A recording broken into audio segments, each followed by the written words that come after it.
That is that Collective Soul. What a team from Florida. Mr. Runnelsburg whistle came through like a flash in a center ring.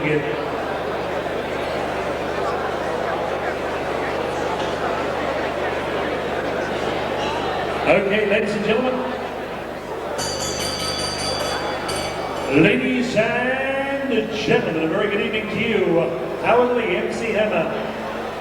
On behalf of the Sting Team Fight Force, Michael and Con Dominic, welcome to the 18th big show at the Springvale City Hall, the year 2001. On a big night, 10 cracking bouts for you tonight, culminating in a World Championship, International Kickboxing Federation World Light Heavyweight Championship. Our main event between the Globetrotter, Byron the Bullet Gallagher against the Great Warrior, Dean Keady. That's our main event. Also on tonight's big card, Victorian IKBF Lightweight Championship and the Super Heavyweights in the ring, East Coast IKBF Championship. 10 cracking fights, ladies and gentlemen. Here we go with our first bout of the evening. Ladies and gentlemen, stepping up to the equality of ladies in the ring at this time, matching the guys and the ladies. Ladies and gentlemen, our first bout in the junior bantamweight division, scheduled for 3 rounds of kickboxing. Ladies and gentlemen, we'll do welcome on my left with Steve in the corner, and would you give a very warm welcome from the Underworld World Champ, Amanda the Cannon Buchanan. Come on, give Amanda one of the pathfinders of ladies in boxing, kickboxing. And she brings a fascinating young lady in the center ring from Elwood last night by poolside in Noble Park. She scaled at 50.50 kilograms from a great Italian background. Ladies and gentlemen, from the mighty Bayside suburb of Elwood, wearing the orange and the black, would you welcome Sylvia Cinque. And across the ring, occupying the new Bayswater Fight Club with the great master, Peter Clark, the mentor. Ladies and gentlemen, last night she scaled 53.05 kilograms, wearing the chalk pink with black. Ladies and gentlemen, fire and ice, Valance Williams. Bryce, the firefighter in the center ring. Here we go, bout number 1, ladies junior bantamweight kickboxing. Okay, ladies, you guys aware of the rules? You have no questions? This is the money man's all times. Touch the last hand, the last round. Good luck, kid.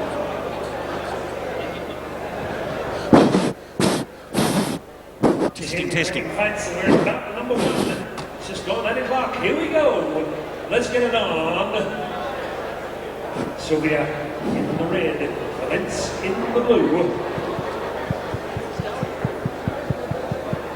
Victor and Adam assisting in the blue corner. Here we go. Round 1. Tonight at Mike Vukovic Promotions here tonight with my good friend Colin Farrell assisting at ringside here with expert comments. Mike Vukovic Promotions. Colin, big first fight coming up here. Valance Williams in the blue corner fighting Sylvia Cinque, being tutelaged there by Amanda Buchanan from the Underworld, and the girls smack bang into it from the word go.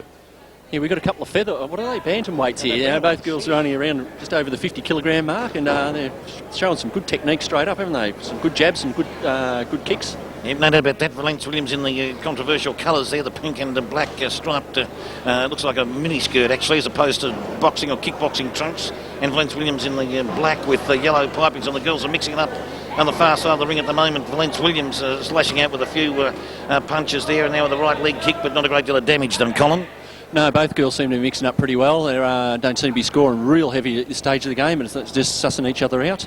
But again, it's good to see that we've got the girls up here fighting. It's very difficult to get girls into the ring, so so we've got to applaud anyone that actually does that. We certainly do, and at the moment a pretty even first round here, and now Valance Williams hammering away at Cinque in our corner, in the neutral corner here, drops a nice heel into the belly of Cinque. She's trying to fight her off. Williams in a bit of trouble here, and Williams is battling away there with that right hand. She's been here before. She likes this stadium, and she's hammering away with that right hand. Colin, they're going hammer and tongs here at the moment. Yeah, going very hard there, and there's some few great inside thigh kicks there. The girls were very tight in the corner. Both girls come hammering back out of there, and it's good to see they're mixing up some great techniques. Obviously, come from very skilled trainers, and that's showing for what we see here now.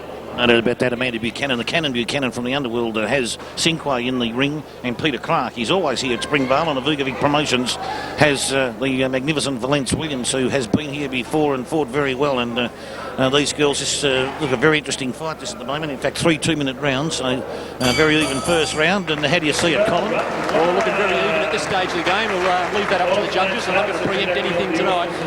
I know we don't like doing that, but Williams seemed to be the one who was on most of the attack in that round, I'd say. Oh yeah, I think so. I think that's definitely the case, and we know that that's what the judges look for. The aggressive fighter normally scores better, but having said that, the defensive fighter can pick up a lot of points by being land her techniques cleanly and throw higher priority techniques like kicks and what have you. So, like I say, at this stage of the game, it's a bit hard to say. We'll see what happens as the fight goes on. We certainly will. Coming up on this Mike Vukovic Promotions card at Springvale here on the 16th of March 2001. It's going to be a fantastic 10-fight card program. So here we go for round 2, Colin. Bryce Birtwhistle is trying to call them back, and here they go. Yeah, both girls not wasting any time, getting straight back into it. Great volley of punches from both. A lot of skills there in the punching side of things. So, well, obviously looking at their trainers, the Amanda Buchanan and Peter Clark, they're very reputable trainers. Must add to it too, we've got some interesting fights coming up throughout the night, including a World Rules fight. So that'll definitely keep people on the edge of their seat. Cinque there dished out a right leg kick to the thigh region, calf region of Williams, and now splashing away there with the right hand, and Williams didn't answer much there from Cinque's slight change of tactics there. Cinque looks a little bit better at the start of this round, Colin. Yeah, she's definitely picked up the pace now. She's, as opposed to the last round, she appears to be the aggressor. She's got Valance on the back foot. But having said that, again, like we say, we don't like to preempt anything because these fighters, they have different ploys, different strategies at how they go about the fight. There's some great volley punches again, and kicks follow there. Yes, they're definitely mixing up well with their skills. Cinque just threw in 2 fantastic right hands then. Good scoring punches. Oh, and just as I said, that beautiful left leg kick straight to the earlobe of Cinque by Williams was a ripper. And now she's got a knife, she's slamming away, working away at the belly of Cinque, but she got away from the ropes. And Valance now trying to twist her around. She's turned Cinque around, Colin. Yes, definitely. That's what I say. The fights can go either way. Having said that, I think Sylvia's just come back with a couple of good shots. She's got Valance on the button. That hasn't rattled her at all. It's a very scary thing, these women who fight, aren't they? I'm always great admiration to the girls that get in. They don't waste their techniques, not like the boys. They get in there and they make every single one count. It was, I think, a forearm there of Cinque just slipped in by accident there into Williams, and she had the tears in the eyes for a minute. But she's recovered pretty well, and another fusilage of punches by both girls sends them into the neutral corner with at the moment. They're just slowing up, ready for action. But Williams now tried to drop in a knee, or it was a leg kick to the belly region. She just flipped one into the legs there of Cinque. That's the end of round 2. A very good round of boxing, a great round of kickboxing, and no doubt Cinque, a big improvement there. She looked pretty good. Oh, yes, definitely. I think both girls are looking sensational at this stage. Both of them are amazingly composed. They're very, very, very fit. Well, there's no ifs or buts about it to say that they're not carrying any extra weight. And you would another assistant coach there helping Amanda with the coaching of Cinque.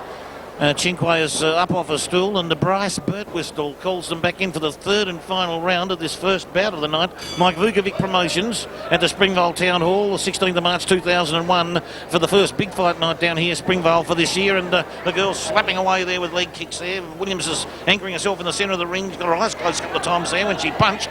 Cinque now starting to cover up. Williams going in hard with those leg kicks, Colin. Yeah, some great shots of leg kicks there, but they're both stuck in the corner now, throwing kicks and punches coming from both girls. Neither of them are letting up, not one for a minute. They're both landing really well scoring shots. I think the judges are really going to have a lot of trouble with this. We find both girls are being aggressive, both girls are then fighting defensive, and some heavy shots are landing, so good luck to the judges. Yes, I totally agree with you about this being a very even fight. I'm of the same mind as yourself. In Latin parlance, ad idem, Colin. We're of the one mind when we say this is going to be extremely close. And Valance flips out a right hand, the left leg comes up, the right leg comes up and scores Cinque on the side of the head as she pummels her in the blue corner, which is the Valance corner, Valance Williams corner. And Cinque got out of that beautifully there and got back to ring centre for them to have a chance to compose themselves, Colin.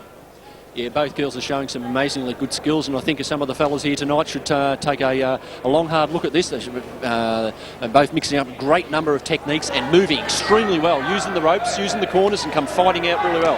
It's sensational techniques being used at the moment. A couple of beautiful inside leg kicks from Williams then on Cinque. Must have had a stinging there, smarting from those leg kicks, I'd say.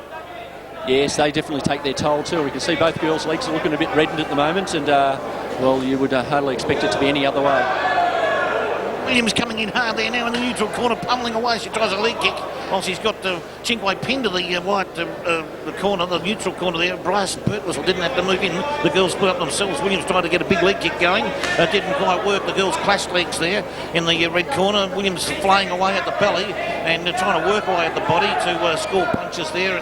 And the girls probably just going towards the end of this tiring just a fraction. The pace has just slowed a little bit, Colin. There goes the bell. Oh, yes, very good round there. I think Valance came home pretty hard then, and that might be what the judges need to take when they're adding up their scores. But good luck to them. What a nice, generous round of applause. It's very close. I'm not going to say how I put it together, but it's extremely close. There's probably just a point in it, if that. Bryce Burke will look scorecards, collect scorecards, and we'll have a verdict in just a moment.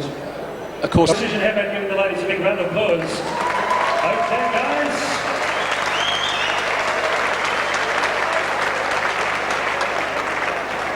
Well, Sylvia's debut and Valance, I think, third fight tonight. Is that right, Peter Clark?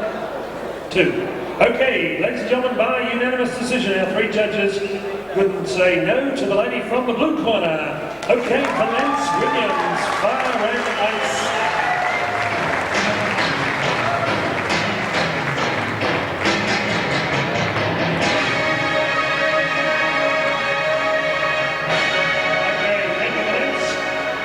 On behalf of Dr. Albert Simons, congratulations. Come on, give both ladies a big round of applause. You want to say a few words there, Valance? Come across the center here. The practice almost as big as you.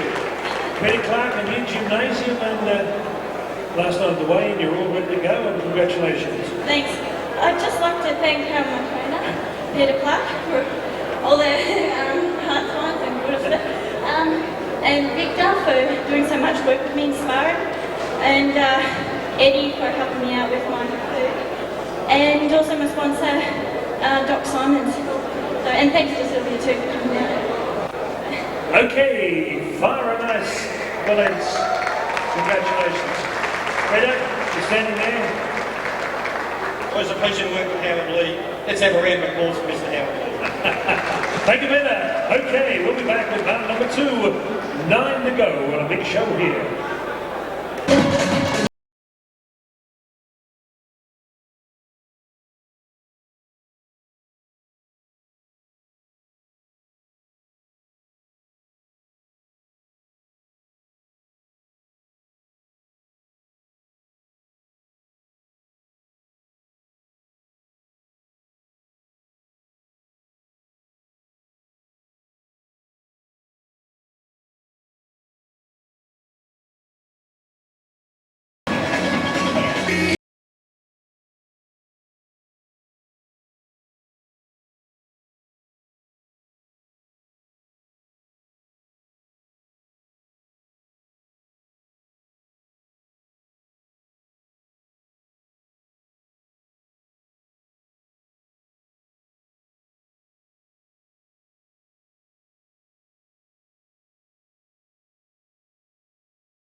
Ladies and gentlemen, would you welcome in the red corner a man who, for many years, worked under the late Master Dana, the trainer Goodson. We pay tribute to Master Dana a little later. He was a 2-time Victorian Amateur Boxing Association state champion, 3 times national and South Pacific kickboxing champion, super bantamweight Muay Thai champion, and Master Vara and Master Dana Goodson. Congratulations, Lance, as you tonight pay tribute to Master Dana Goodson, as we would a little later. Thank you, ladies and gentlemen. Last Tui, representing the Master Dana Goodson, proudly wearing the Master Dana trunks. Ladies and gentlemen, middleweights in the ring at this time. Scheduled 3 rounds of kickboxing. Would you welcome on my left, occupying the red corner, from Endeavour Hills, beyond the dead of 18 years of age, First time I've seen the young man in action last night by poolside in Melbourne Park. He scaled 74.70 kilograms. While the crocodile was in the water, this young man was stepping on the scales. Ladies and gentlemen, last two in the team, would you welcome wearing mustard and Muay Thai, gold and black with a touch of red, Paul Loss. Paul Loss in the red corner. And across the ring on my right with the big team, Ivan Recco, Tony Milicic and Paul Taylor. Ladies and gentlemen, making his debut in my reckoning, scaling 76.40 kilograms, wearing Muay Thai trunks, a touch of gold, red with Hollywood colours of black and white. 21 years of age from Werribee. A big warm welcome for Richard McKinnes. And in charge of the action, Mr. Graham Woodell. Give your instructions, Graham. I'll get out. Here we go.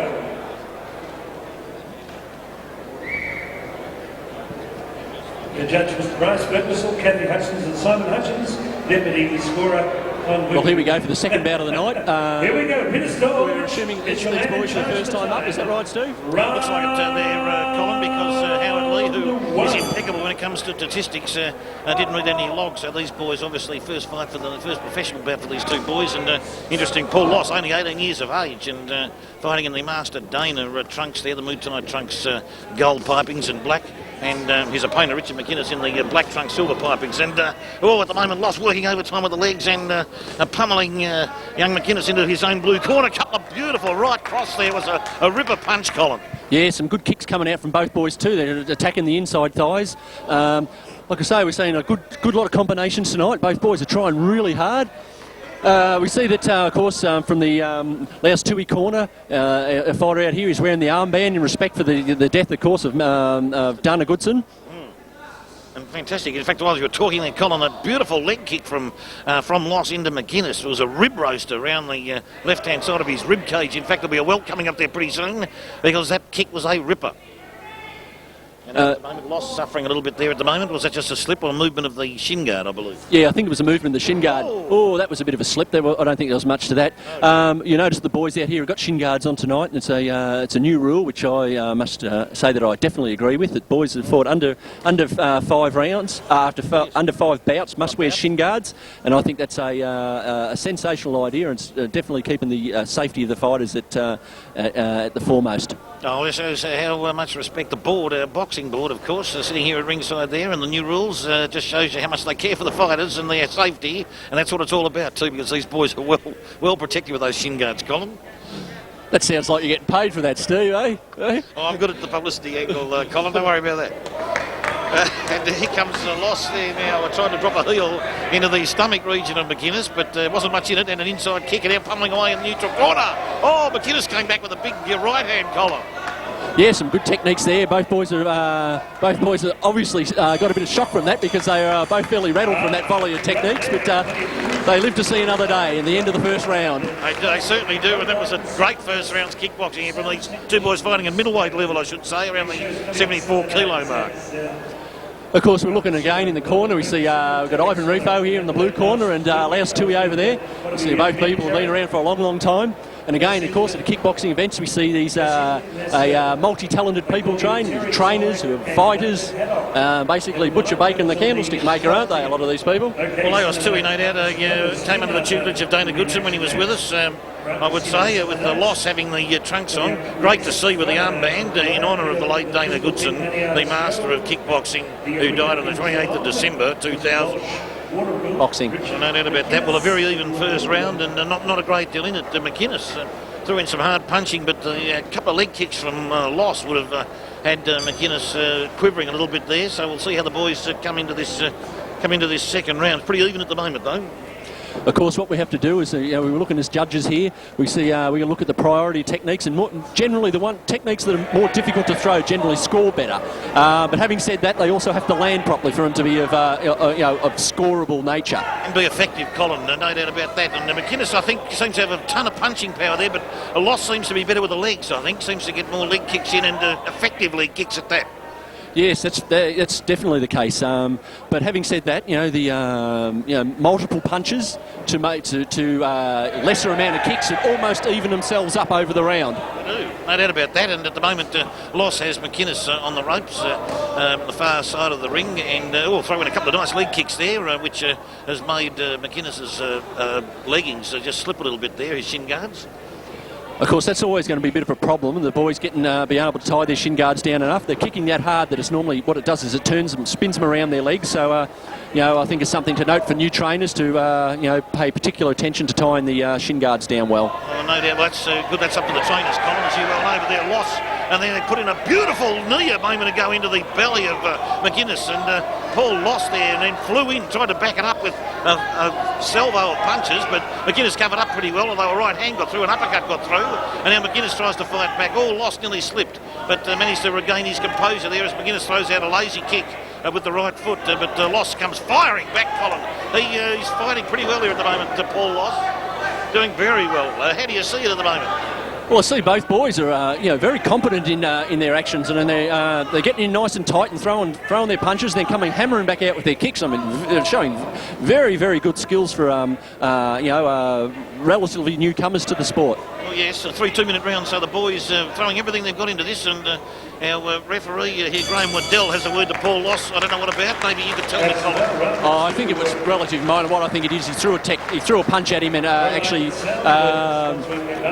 think grabbed him around the back of the neck and then went to throw another one, but fortunately didn't. And as we, for those who don't know, it's actually an illegal technique to do. You can't in kickboxing rules, you cannot grab hold and throw a punch at the same time. That's a good point, that. But Loss, I thought, was very strong in that round. McKinnes threw out some good challenges, but Loss threw in a knee, which was a ripper, and a couple of nice, I think a right uppercut punch and a right hand which stung McKinnes, and also a roundhouse right hand kick, I think, which landed around the rib cage. So McKinnes did very well. Loss, did extremely well there, and it's going to be a very interesting finish here, but hard to split.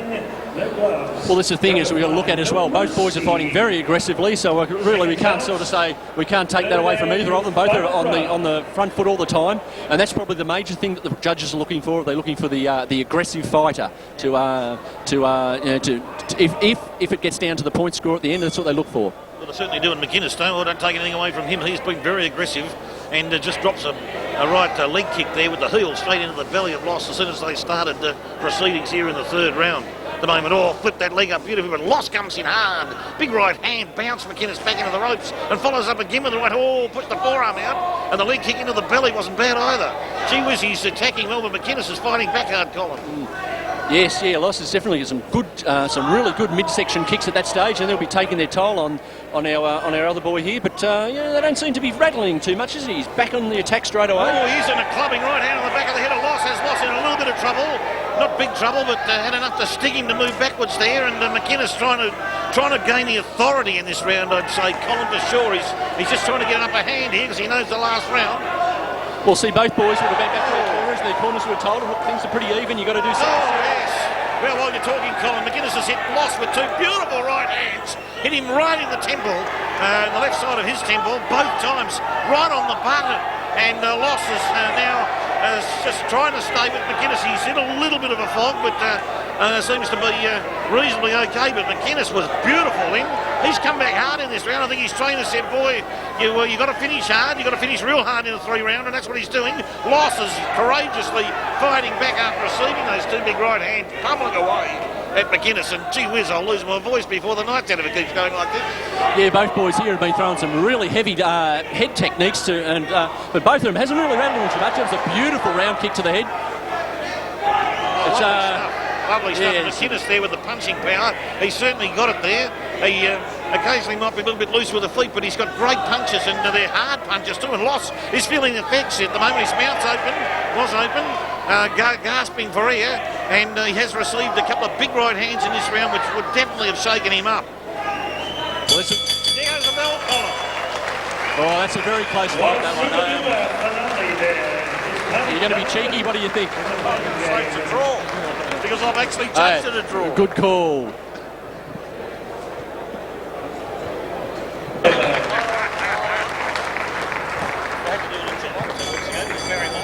Thank you, Peter. Okay, we call it split, but in the modern vernacular it's called majority decision, and it goes to the red corner, Paul Moss.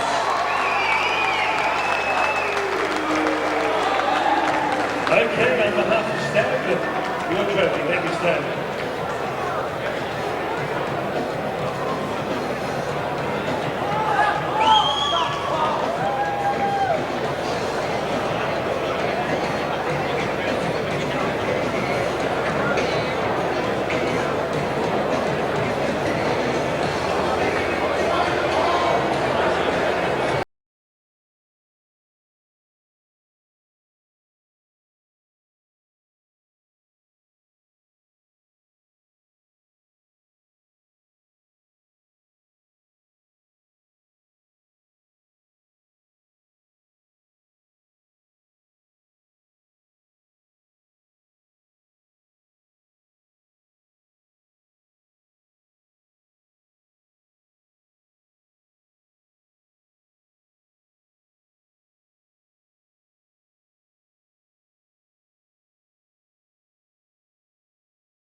Ringside position, Dr. John Jury to return. Valance,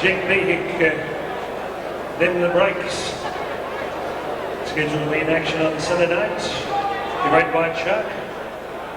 Nursing a broken arm, the speedy recovery, young man. Okay, bout number 3. It's middleweights in the ring at this time.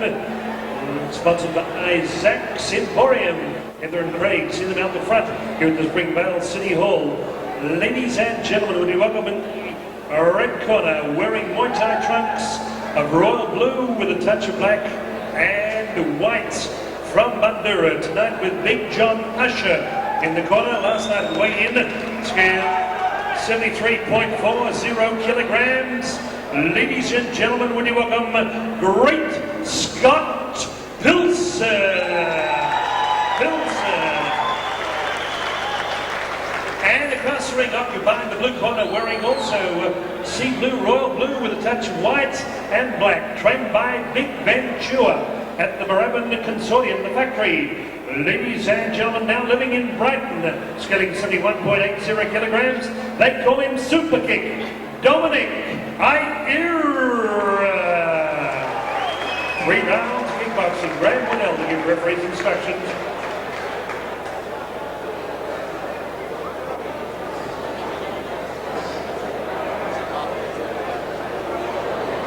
Here we go, bout number 3, Zach's Emporium. Middleweights in the ring, Scott. Great Scott Pilson working on the red. Dominic Super Kick Iera in the blue. 3 rounds of... Well, here we go for the 3rd round here. We've got both boys have had at least a fight each, so this will be a little bit more interesting. We should be picking the pace up. Yeah, we apologise to the listeners, we haven't got the full statistics, but at least one fight each at least gives them something to go by. Oh, Dominic came out hard with that right hand on Scotty Pilson, but Scotty looks pretty athletic to me. Coming out of the Colin Farrell endorsed red corner, and Dominic Iera tries to throw left hand in the belly of Pilson. Oh, nearly upended him with a leg kick, Colin. Yes, that was a good leg kick by Dominic there. Caught Scott right on the inside there, and that's almost tripped him over. That's a very good technique. Yes, it nearly got to that point, but Scotty showed skill, was able to keep his footwork there, but Dominic's flying away. Scotty's trying to cover up. Oh, drop a couple of beautiful left leg kicks in there, but the referee's having a word with him. What's he talking about, Colin? Oh, it looks like he's reprimanding Scott for grab and hold, and as we know in kickboxing rules, you're not allowed to grab hold. There's a beautiful inside kick there from Scott onto Dominic. Hasn't phased Dominic at all. Dominic's come racing back with his with a great set of punches and also kicks. Oh, he certainly is, and gee whiz, Scotty dished that out beautifully then. That was a crackerjack leg kick. Oh, right hand. Did it find the mark, though? I don't know. It should have, you'd think. Dominic's covered up a little bit there, Colin. if it found the mark, it didn't rattle him at all. He's still there in amongst it. He hasn't dazed him at all. Both boys are really giving each other what for at this stage of the game, aren't they? Well, they're certainly going for it hard. They're in close, and there's a lot of heavy work being done inside as Graham Waddell splits them up again during this very fast and furious first round here at Springvale Town Hall. Third round of the night, Scotty Pilson and, of course, Dominic Iera. How do you see these boys? Oh, look at Dominic there flying away. Scotty tried a big right hand that hit fresh air, Colin. If he had landed, Dominic's head would be on the rafters, but it's still there. And Scotty comes in with that left foot, tried to drop it into Dominic's belly there in the blue corner. Didn't quite work for him, but they're working away hard. How do you find Scotty at the moment, mate? Oh, both boys are sort of mixing up really well. Both very aggressive in the thing. It'll be interesting to see. Like we said before, both boys have had a fight before, so they know what it's like to get out there and do the 6 minutes of fighting. Let's just hope that they can last the whole 6 minutes with this sort of ferocity of fighting. It's so early in the fight. Well, that's the word, the terminology, ferocity. That's what it is. It's ferocious, no doubt. Oh, what a big first round. And the boys there, they'll be gasping for a bit of air because that was enormous stuff. And we'll get ready for the second in a minute. What a fantastic start to proceedings. How's Scotty looking at the moment there for you, Colin? All right? Yeah, both boys are, well, Scotty's looking okay, and Dominic too. They don't look phased, either of them. I think we're in for a bit better than from that. If it is kicks, and that can even itself out over the fight. Generally, the kicks would be considered to be greater scoring, but I mean, a lot of times the punches, because they're thrown a lot more, they'll score and it'll even things right up. No about that, and no doubt Scotty's leg kicking under your expert tutelage, Colin, at your gymnasium has put him, give him uppermost position with that. But look at Dominic Iera going hammer and tongs there with some left and right hands, and working at the belly too. Went downstairs beautifully after being upstairs. Colin, there, just hang on a bit. How do you see them at the moment there, Colin?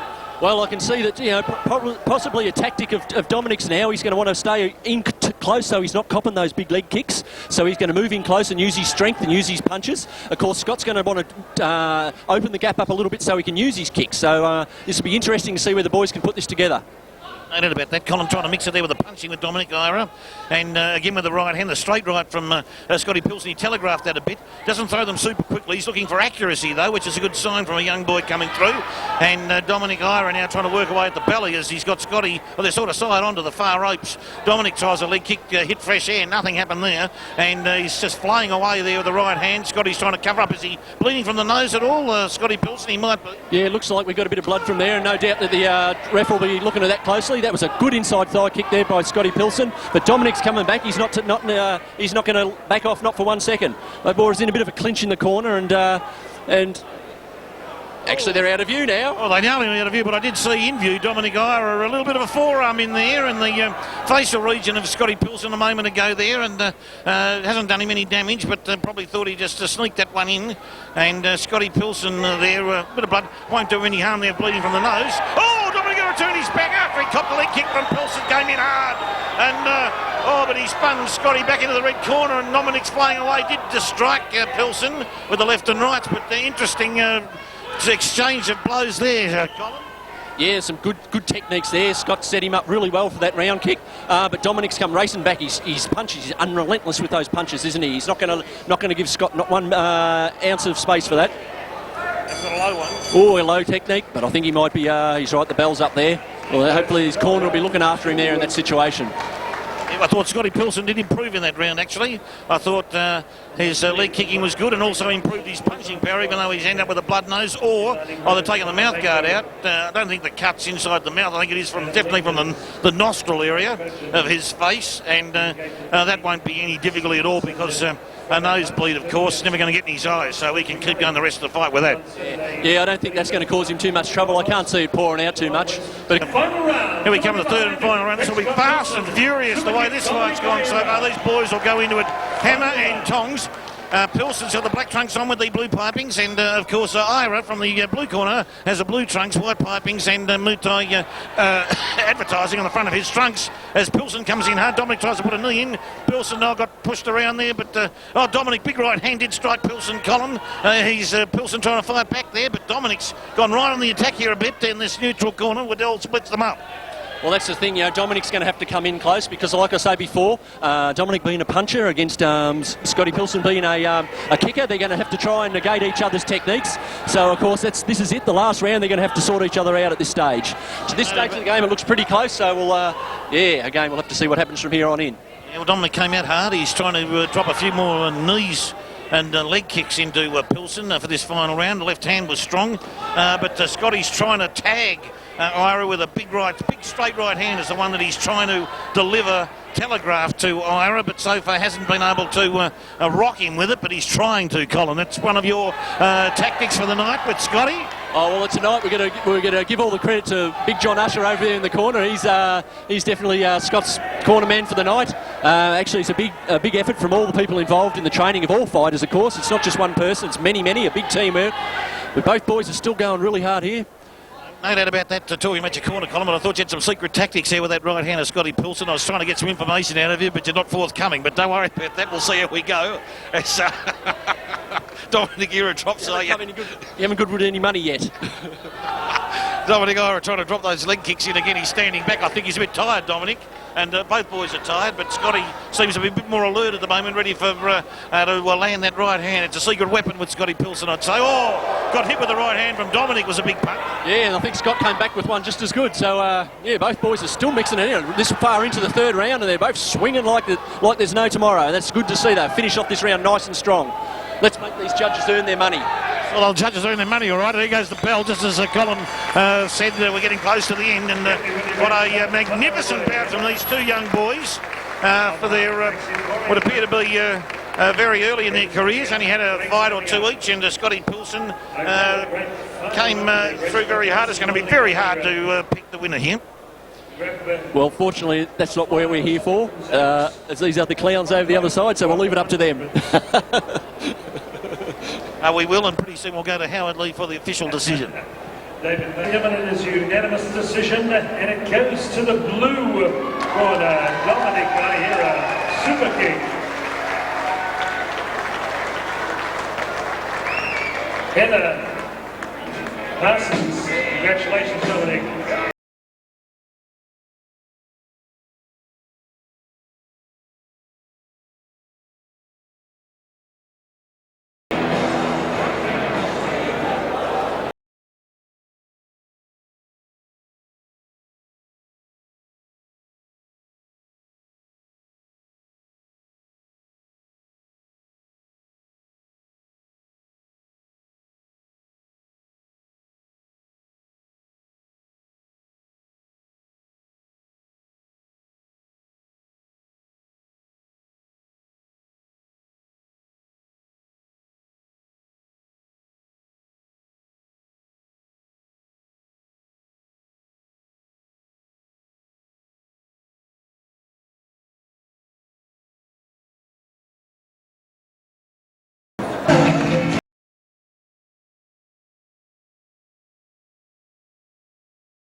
Ladies and gentlemen, on the great balls of fire, the 18th Big Show fight for Sting was stepping up the super heavyweight division.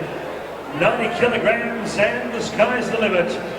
Would you welcome on my left, occupying the red corner with his new bride, Maria, Rich in the corner from West Meadows. Right out the west side of town, Eddie Maguire, Tarek Solid Country. Ladies and gentlemen, 30 years of age, last night scaling 90.1 kilograms. Ladies and gentlemen, with a record of 5 bouts, would you welcome, wearing Muay Thai trunks of the Tiger with red, gold and black, Peter Rich. Peter Rich in the red corner. And across the ring, occupying the blue corner, born in Albania, now living in Doncaster, Victoria. Bryce Birtwistle and the team, working at the Blitz Consortium, scaling last night a massive 103.85 kilograms, wearing red, white, Muay Thai. Ladies and gentlemen, Pattaya Beach, would you welcome Bill Shehu? Graham Waddell, your referee, in charge of the action. Super heavyweights. The big boys are in the ring at this time. Big Boys Pizza and Pasta. A great place to wine and dine. Not so much wine, but just dine. In Centre Road, Clayton, just near the railway line. Graham Waddell, a big man in Centre Ring, former champ, in charge of the action. Round one. Big heavyweights downstairs, super heavyweights downstairs with Bill Shehu weighing in at 103.85 kilos and Peter Rich weighing in at 91.10 kilograms. And Shehu going crazy here on Rich as soon as they got the thing going here at the start of the first round column. They're big men. They're big guys indeed, and I mean we have a 10 kilogram weight difference, but it doesn't really look like it from here, does it? The guys get that big, I think they look like monsters. Some great techniques coming out from there. Both boys throwing a good volley of kicks and punches. Well, see, it's on a right hand chopped and it came down on top of Rich like an axe, chopping in an oak tree here, Colin. Well, that's the thing, and like I say, this sort of weight division, we've seen some big, powerful techniques from there, and of course we feel in the ring shudder every time something gets thrown. A couple of great punches coming in there, but I'm sure that's not going to worry Bill at all. He's going to come racing straight back. He showed us some really good kicks to this stage of the fight. Well, having said that, Peter's just come in with some great ones there. Oh, Bill Seal looking like the Rocket Gibraltar with that build. 103.85 kilograms of solid rippling muscle. And Peter Rich, the leaner of the two, trying to stave off Sheo's beautiful right leg kick. Gave Sheo a shave then, Colin. It did give him a bit of a shave, but it didn't seem to rattle him too much. I mean, there's a strong jaw upstairs there by the looks of things. Oh, attempted axe kick. That's a fairly technically hard kick to throw, but unfortunately didn't hit its target. I reckon you need to drop the Titanic ship on top of Sheo to have an effect on him. The way he looks at the moment, he's very big and strong. A big leg kick coming from Sheo, the buttock region of Rich. Now he squeezes him into the neutral corner in front of the commentary, but Rich quick enough to get out. That's where he's got an advantage here with a bit of pace. Oh, leg kick would have broken the leg of a donkey if it had hit one, but Rich was able to withstand the punishment. Well, that's the thing. I think Big Bill here, he's hit Peter with some really big leg kicks, and I think Peter's he's really going to suffer them later on in the night. Well, lucky you got those leg places on, or those leggings, because that really does help you. No doubt about that. But there's another one from Sheo. Sheo may have caught the Rich with the toes then, Colin. Yeah, well, I think I've seen at least 8 to 10 kicks, good hard-hitting kicks come from Bill through that round. And I'm sure that Peter's going to feel them as the night goes on. Oh, he limped. Not necessarily whilst the fight's on, but definitely going to feel them later. We have to get the ice packs out all night. To be lying on the lounge room floor watching the late news at about 1 in the morning with the ice packs on, Colin. Yes, I know what that feels like. It's not nice. What a good team. And hopefully eating a pizza at that point in time and having a cool drink. Be fit indeed. He certainly is fit, and they're just about getting ready for round 2. Graham Waddell calls them together, and Rich now, he's got a few welts coming up, and Shehu bouncing around with that big 103 kilos, rattling the ring every time he does it. Oh, big ring shuddering punch there come out from Big Bill, but Peter's ridden that well and come back. Another nice leg kick from Big Bill, and I think at this stage of the game he's really he's using his leg kicks to his to the best of his advantage. Although having said that, Peter's coming back with a great lot of punches and what have you. But yeah, so the big stomps on that canvas. I can feel him shuddering all the way through my chair. And for a big man, he's quick for a big man too, Bill Shehu. He seems to be flexible in the body, and he hasn't thrown a huge number of punches. Most of his good work's been with his legs so far, I'd say, and the use of his body as a bullocking tool as well. He's been very strong in the body. Rich has been probably trying to do most of the work with the fisticuffs part of proceedings, but Shehu's been just enormously strong with the legs. Here comes Rich there with a leg kick, and Shehu now, if anything, taking a slight breather from round 1, and throws out a right hand which did miss, and Rich was able to dance away. Well, the judges here, they'd be keeping an eye on Bill, the fact that he's throwing all these really good leg kicks and they're scoring really well each time. The fact that he's got Peter on the back foot for most of the time too, so we take that into consideration all the time, and and that's what the judges are looking for, the higher priority techniques and the aggressiveness of it. And so aggressive. Having said that, Bill hasn't let off, not for 1 second. He's still on the attack. He's throwing some great big kicks. Although Peter's come back with a good one there, Bill's got him tied up against the ropes. Umpire and referee Graham has to pull him up.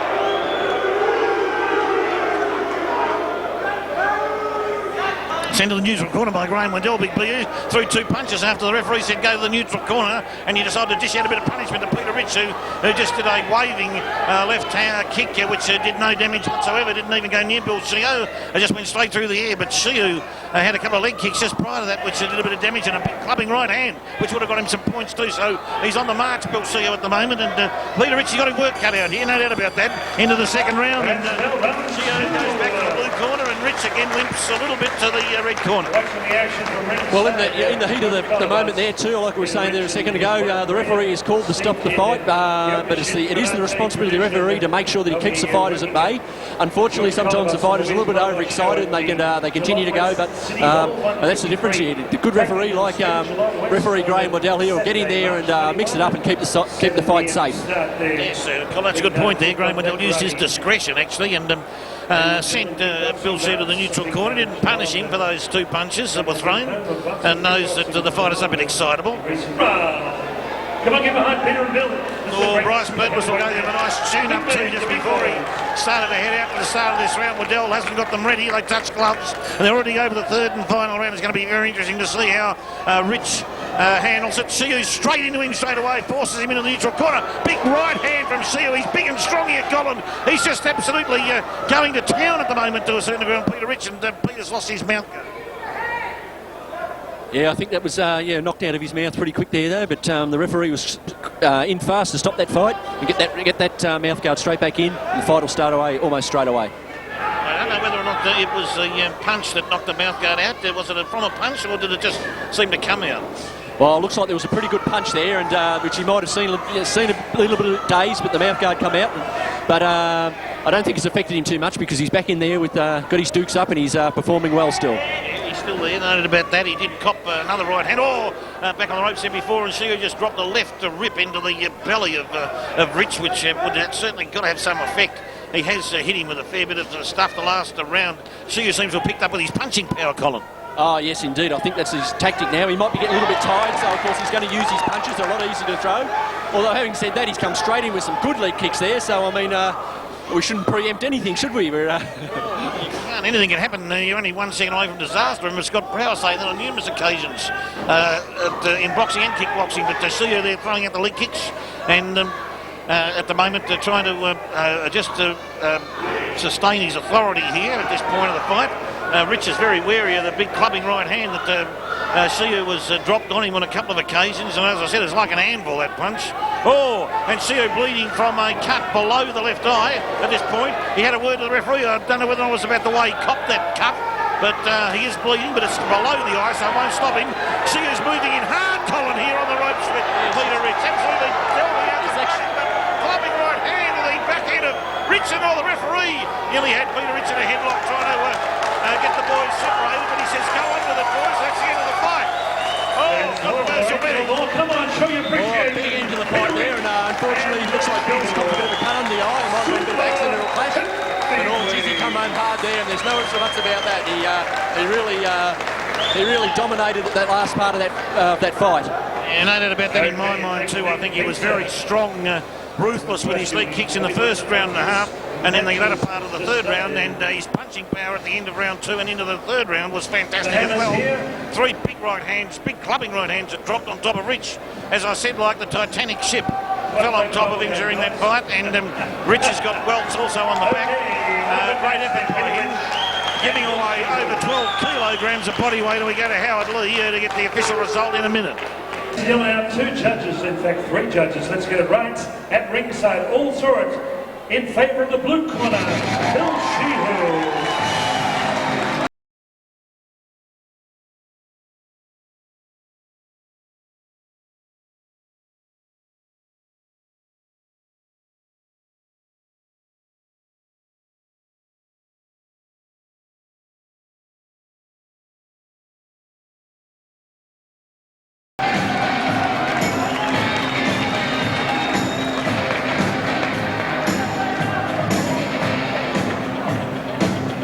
The people for the fights remaining, there's actually one fight number 8, Ben Smullen and Daniel Shearing. It's the first time at Springvale we've run a Muay Thai fight with full elbow and knee rules.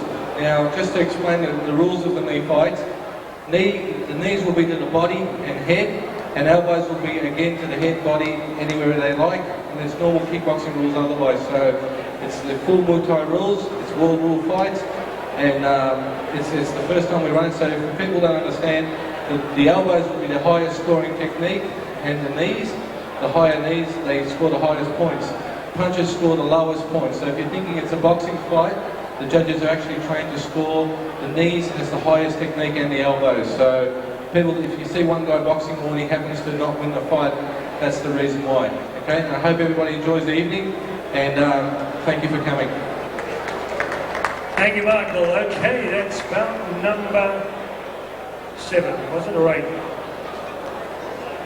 8 on my running sheet, thank you. Okay, Supernova, when the stars explode, the Crown Casino Sunday night. Mr. Tarek Solik, would you like to come up, Tarek, and talk about Sunday night? Not yet. You're not ready yet? You've become casual.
Well, welcome to ringside, one of the great warriors, George Fidel Castro. Good evening to you, George.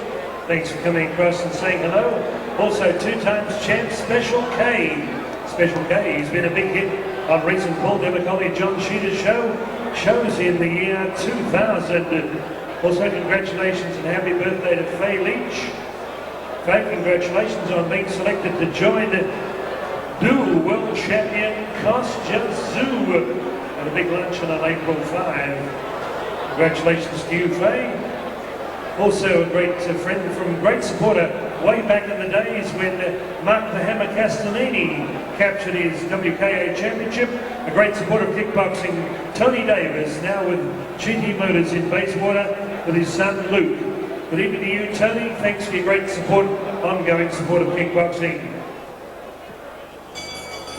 We welcome Con Grievous, the former Dodge City Kid. Good evening to you, Con.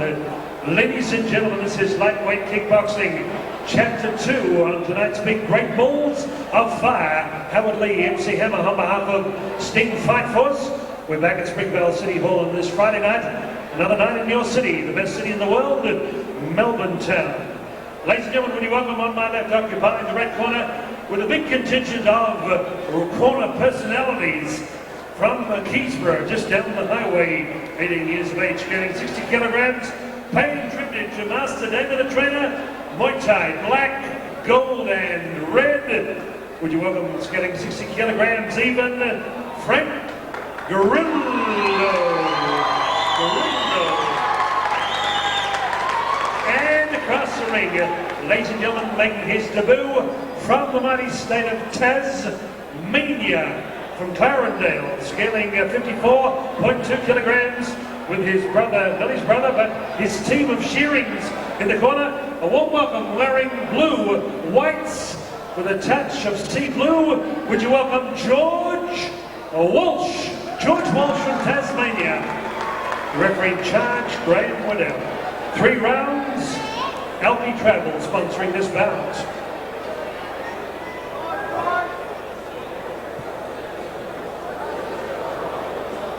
Okay, here we go. Gallagher. Fifth fight on the card here, Colin. We've got in the red corner Frank Grillo weighing in at 60 kilograms under the tutelage of Liyanage, and in the blue corner from Tasmania, Clarendale, Tasmania, as Howard Lee just mentioned, George Walsh at 59.2 kilograms.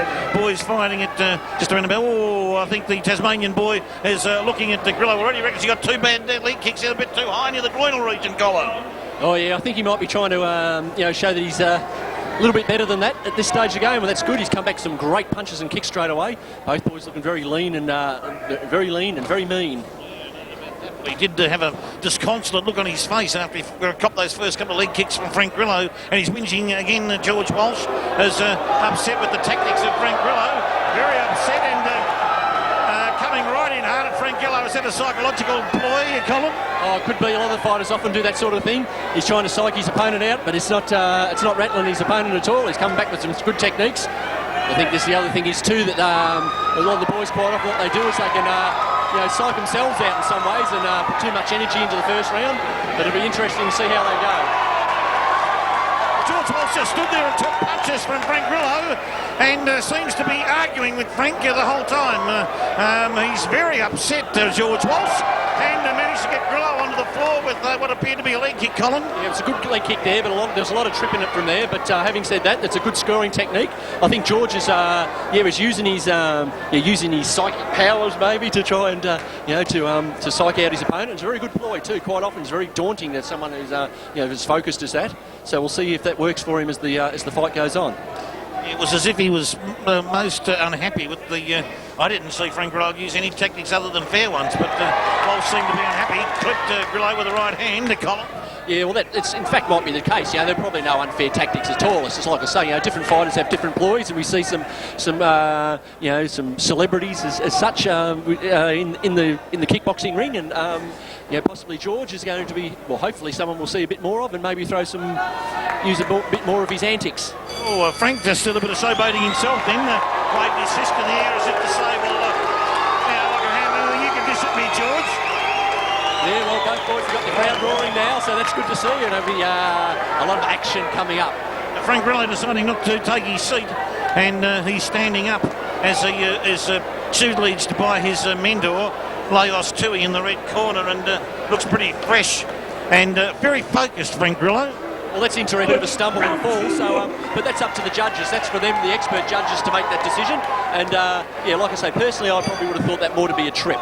Standing 8 count was put on him, though the referee regarded as probably a leg kick that brought the knockdown, but we'll see what happens in round 2. Walsh comes in hard with the right leg, cutting away at Grillo around the calf region. Grillo fighting back with an array of punches to get away from Walsh from that corner. Walsh seems to be concentrating on the legs there, Colin. Yeah, it definitely looks like a tactic of George. He's throwing some good leg techniques in there. He looks like he's trying to bait Frank all the time to get him in a little bit closer so he can throw his techniques. And to this stage, it seems to be working pretty well for him. But having said that, Frank's coming back with some great techniques as well, as no ifs or buts. Both boys are being very aggressive in their approach towards the fight, so I think they'll be impressing the judges in both ways. Certainly, and Grillo employing some dangerous tactics here with the gloves up with a slight gap there, and allowing Walsh to come in at him without fending him off or attempting to throw a punch, but beautiful left pushing heel kick to the belly region of Walsh, and again by Grillo. Yeah, there's some good kicks happening from there. Both boys are getting them in. It's interesting to note too that the boys they seem to be giving each other a bit of headshots, and it's not sort of a tactic that I would prefer to do, but it's working for them. Neither of them seem rattled at this stage of the game, and they're still continuing to throw lots and lots of punches and kicks. Yeah, well, Walsh is telegraphing a big right hand uppercut. He tried 2 of them. One of them found its mark, I think, but not severely. Oh, great punch from Grillo. Might have rattled Walsh. He might have him in a bit of trouble, but Walsh is trying to put Grillo in the head scissors there, I'd say. And Grillo went back to his red corner, and Waddell calls them back in.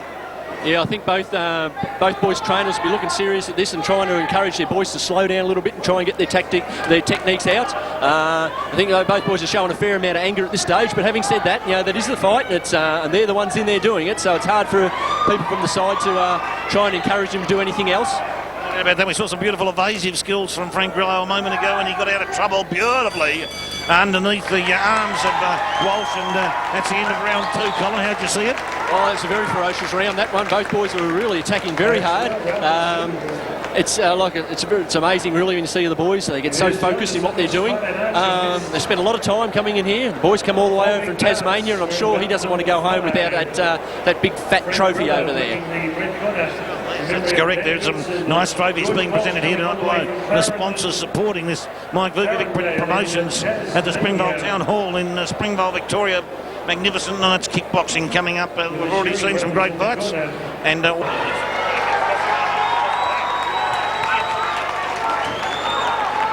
Penny from Alfie. Penny, would you come please? Alfie Treble Centre. Well, here we go into the third and final round. Both boys coming out with a great volley of techniques here, both kicks and punches. Both boys are moving and looking as like they come into their first round. Well, they ever. Well, Grillo seems to be a little bit defensively there at the moment with the gloves up, allowing Walsh to come in. He has delivered a couple of nice hard leg kicks, and he may be finding his rhythm now, George, and decided to forget about the psychology maybe. Yeah, I think what Frank's doing is he's trying to utilise the fact that George is trying to bait him all the time, let him open up, and then come crunching home. He got him in the last round with a couple of good big wild swingers, and I think he's probably thinking that's what he's going to get him with this round. Well, George is using that right hand. Oh, Frank's coming in hard now.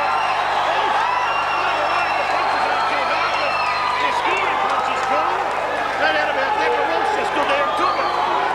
Yes, he looks very focused about what he's going to do. He's come racing back now like a man possessed. Yes, I tell you what, he broke the 5-yard dash in for a minute running across the ring, Walsh.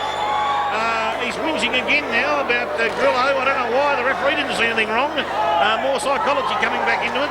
Yeah, I think that's probably the tactic more than anything. He's just probably feeling a bit frustrated that he's not able to get out these techniques that he wants to. And I mean, that's the typical thing in the round. I mean, obviously the other fighter's not going to allow you to do the techniques you want. He wants to fight his fight. Well, that's right. I've got a feeling that George Walsh amongst his training program involves reading the history books of Sigmund Freud to Colin. Both boys are continuing with their with a lot of techniques here. They're starting to get a little bit loose though now, and there's a lot more swinging punches. No doubt about that. Just before we saw Walsh try to deliver some good leg kick. That right hand, he missed with it, but he's trying to set up a leg kick with that right hand, and that's the big thing. But he's coming hard on Grillo, Colin, in that corner. They're coming down hard, but no damage done. Yeah, well that's the thing. I think George is feeling very frustrated, and there's the end of that round. Oh, that's good to see. Good sportsmanship shown by each boy at the end of the round. I think George was showing a lot of frustration there. He probably wasn't getting his techniques that he wanted to win, and I think unfortunately the end of that last round it was sort of might have taken its toll a little bit on him. But that was dead square, that result. Just about close to dead square. Yes, yeah, I think you're pretty right there. Well, ladies and gentlemen, it's a majority decision, a split decision, and the winner comes from the blue corner.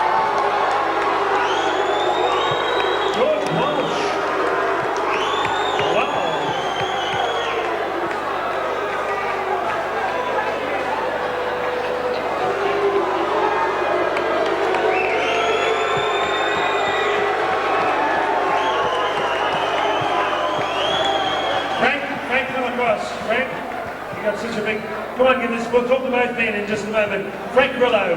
Frank, the crowd pretty stunned by that. How did you see it? Well, I guess it's bad luck here in Melbourne, but if it means I have to travel to Tasmania and do it in front of Tasmania, then I'll be in Tasmania soon. Okay, there it is. George, you have to say you're unorthodox. You seem to take shots and then come back fighting. Is that your normal method, to cop plenty of punches and then come back? The crowd doesn't know you, but tell us about yourself. I haven't got much to say, just like saying to the crowd, I apologise. The first round, I made such a bad job in the first round. Thank you very much for me. George Walsh, the fighting bartender.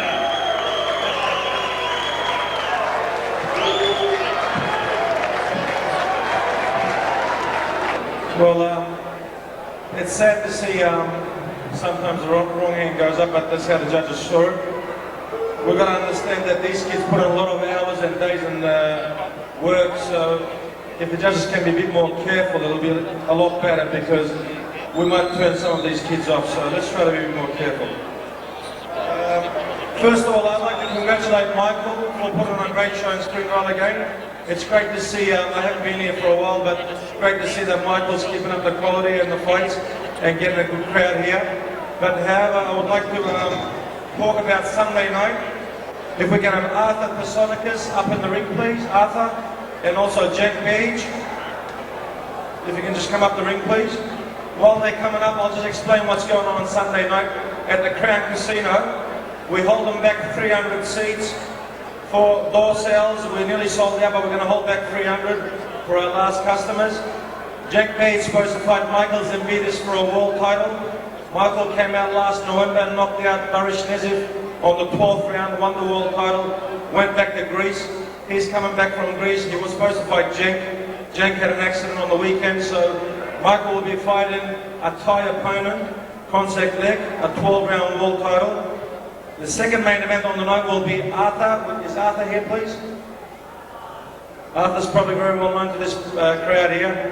He's fighting our second main event. He's meant to fight Gurkhan Özkan. Gurkhan won't be fighting on the night, but instead we have, in my mind, the best fighter in Australia fighting, John Halford against Arthur, and that's probably going to be the best fight of the night. So those that follows kickboxing, I would advise you not to miss the Arthur and John Halford fight. In my mind, right now, pound for pound, the best fighter in Australia is John Halford. And I hope Arthur can give us a surprise and prove me wrong and keep the title back in Melbourne instead of sending it back to Tamworth. Also on that same card, we will have a 12-round intercontinental boxing title against a Russian fighter against Australian Pierre Karim. And we have a K1 fight between Paul Robinson and Fadi Hadara. Also a strong undercard. However, while I'm here, I'd just like to have the opportunity to talk about our show on June 16. June 16 is a show at the new Vodafone Arena at the Tennis Centre. It's 12,000 seats. We are spending $2.5 million on the promotion. We're going to bring out World K1 champion Anista Hoos to fight against Australia's standard man, Longadinas. Also, Mark Hunt, K1 Oceania champion. Also, K1 England champion. Also, K1 Brazilian champion. K1 Italian champion. And a Japanese superstar. Now, we are spending $1 million just on a lights and sound and promotion on the night. So we're expecting a top quality show that's going live to Japan. I hope you Australian fans will support us strongly and won't miss out on the fun. We're also going to have another finalist from last year's K1, depending on who wins out of Jerome Labena and Mike Tyson tomorrow. Jerome Labena and Mike Bernardo in Japan. Because the winner out of that is challenging Mike Tyson for a K1 fight. K1 is growing in the world, and I hope you guys support it in Melbourne. Thank you. Derek Solek, Sunday night at the Crown Casino, Cinque. Good luck, Cenk, in your recovery zone. Okay, we come up for bout number 6. Stoke away. It's the title match.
Ladies and gentlemen, it's championship time. IKBF, International Kickboxing Federation, Victorian Lightweight Championship.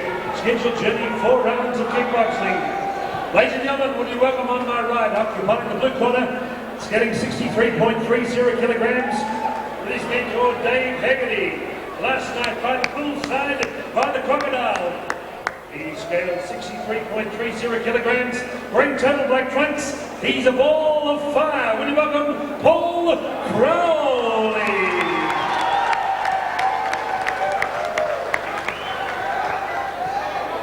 And ladies and gentlemen, occupying the red corner with the Miltos brothers still in the management team. Dan the Man Presta assisting Michael Vukovic, looking smart in the new colours of royal blue with a touch of gold.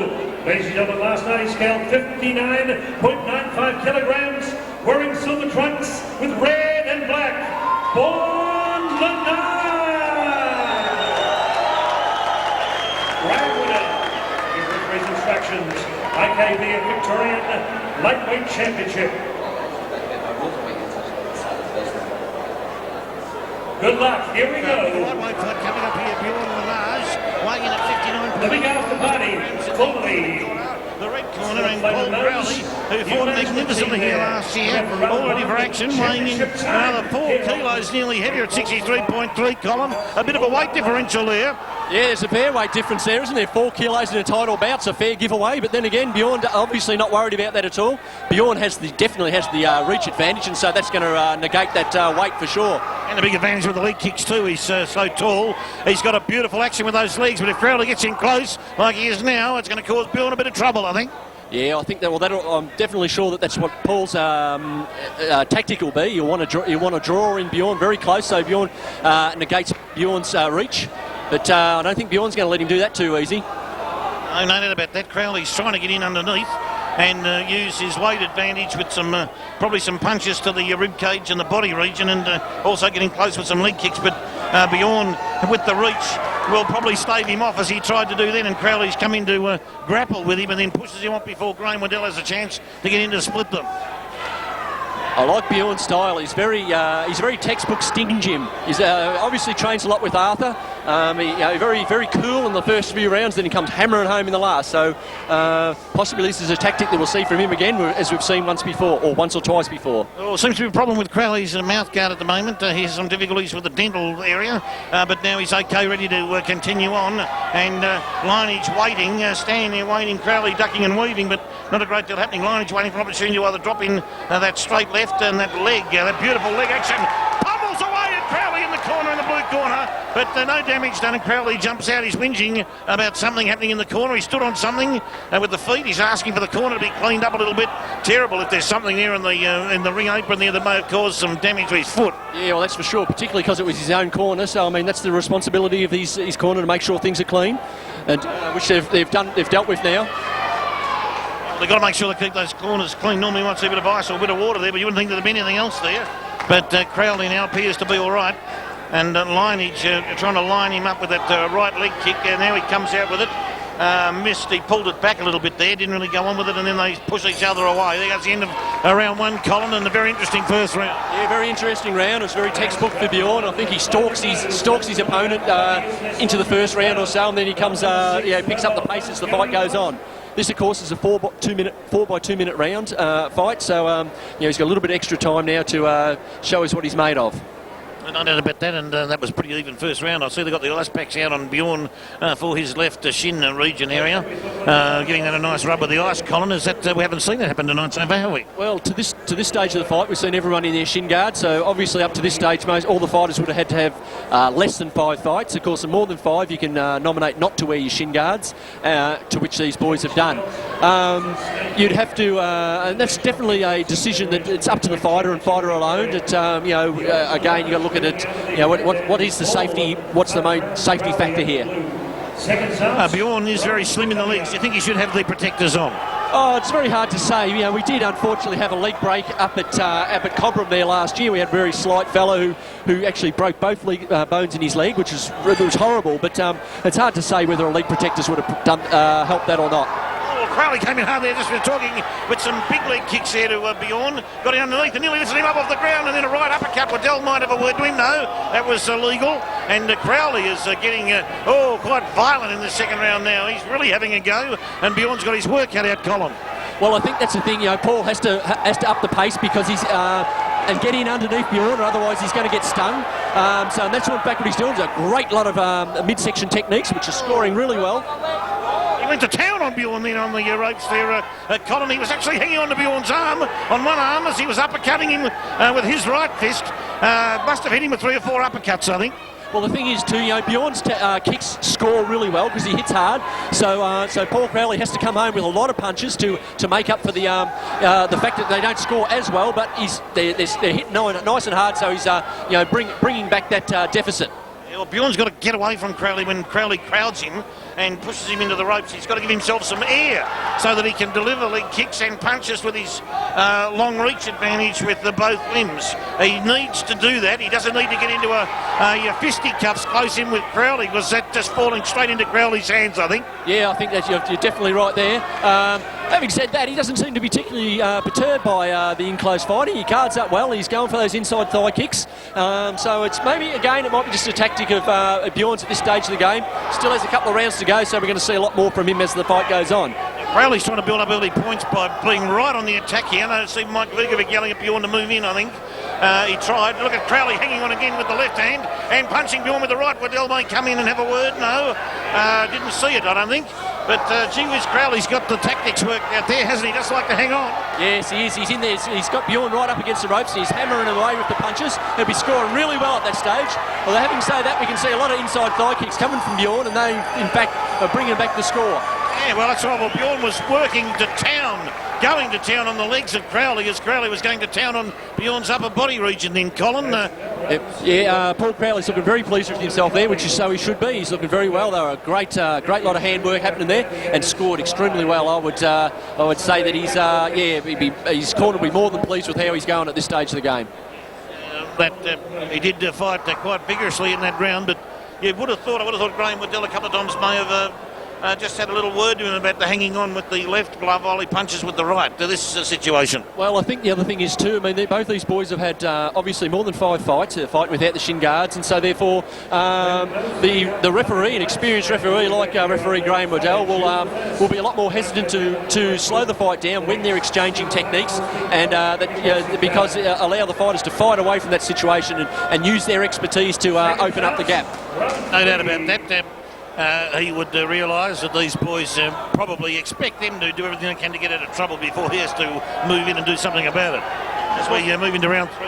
Of course, the other thing is too, I mean, these boys have both, they have tricky techniques that they use, and they help themselves along. So they're going to use techniques like that. Oh, they started off very strong in this round too. Paul Crowley's driven Bjorn straight into the corner and started that vicious hand attack again. Bjorn's managed to duck and weave out of the way and come out with a couple of kicks on the way back. Crowley at the moment is certainly going on the attack. He's taking the fight right up to Bjorn and going to town now, trying to go to town. The legs. Bjorn got a knee in there that was close to the groinal region of Crowley, but no damage done. But Crowley's managing, I think, too easily to get in underneath Bjorn and try and cause some damage to the body of Bjorn when he does come in. But Bjorn now using his reach advantage from a distance. That's probably the best thing for him if he can keep doing that, Colin. Yeah, I think that's what he definitely needs to do. But Paul's definitely playing the game right at this stage of the game. He knows he has to get in under him. That's what he's doing. He's doing it really well too. That's good to see. He's attacking low, coming high. He's using a great combination of go low, go high techniques. And at this stage of the game, I think Bjorn might be just a little bit confused where his opponent's coming from. But we're seeing retaliation all the way along the way, so we're not giving up on anyone at this stage. Well, no, Bjorn then actually did the right thing. And Waddell told him off for it.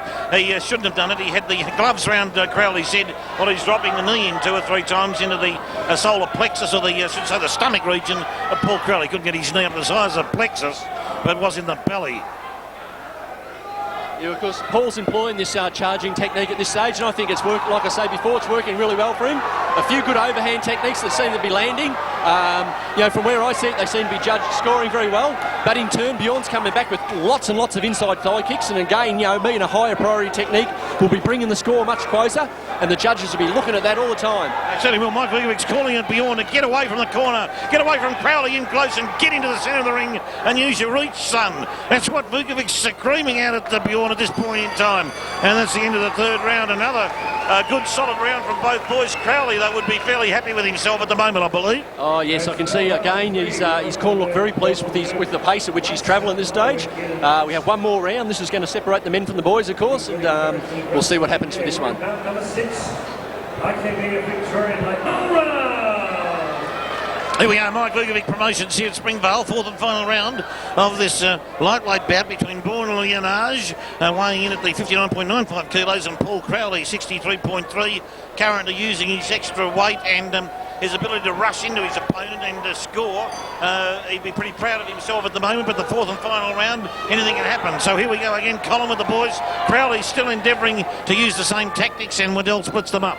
Well, I think that's the thing. Paul's found that, he's going the hunt, and that's working well for him now, and I think it's a good ploy for him. He's going to keep the points up if he keeps like that. Bjorn obviously has to get out so he can use his reach, but he's finding it very difficult to do so at this stage of the game.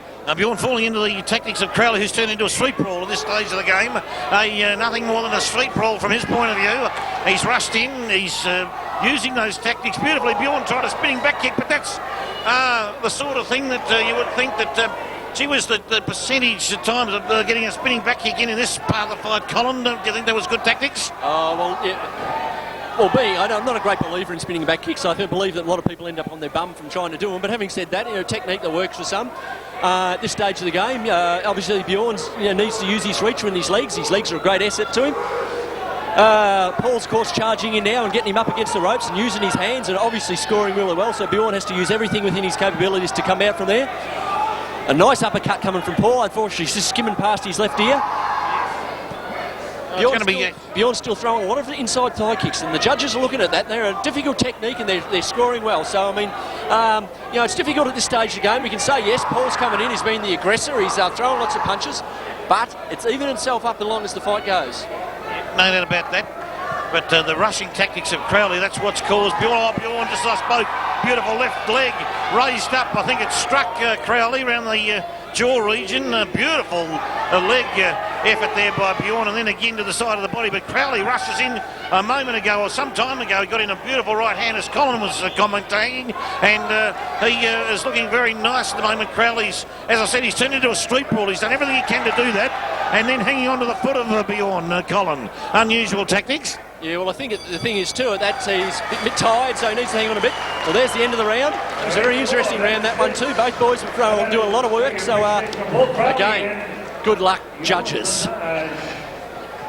And well spoken, Colin Farrell, to be so effusive in relation to the judiciary around ringside there. But gee whiz, it's going to be tough. But Paul Crowley, did he use the tactics right there? A street brawl is what he turned that fight into, and we'll have to wait and see if it's worked for him.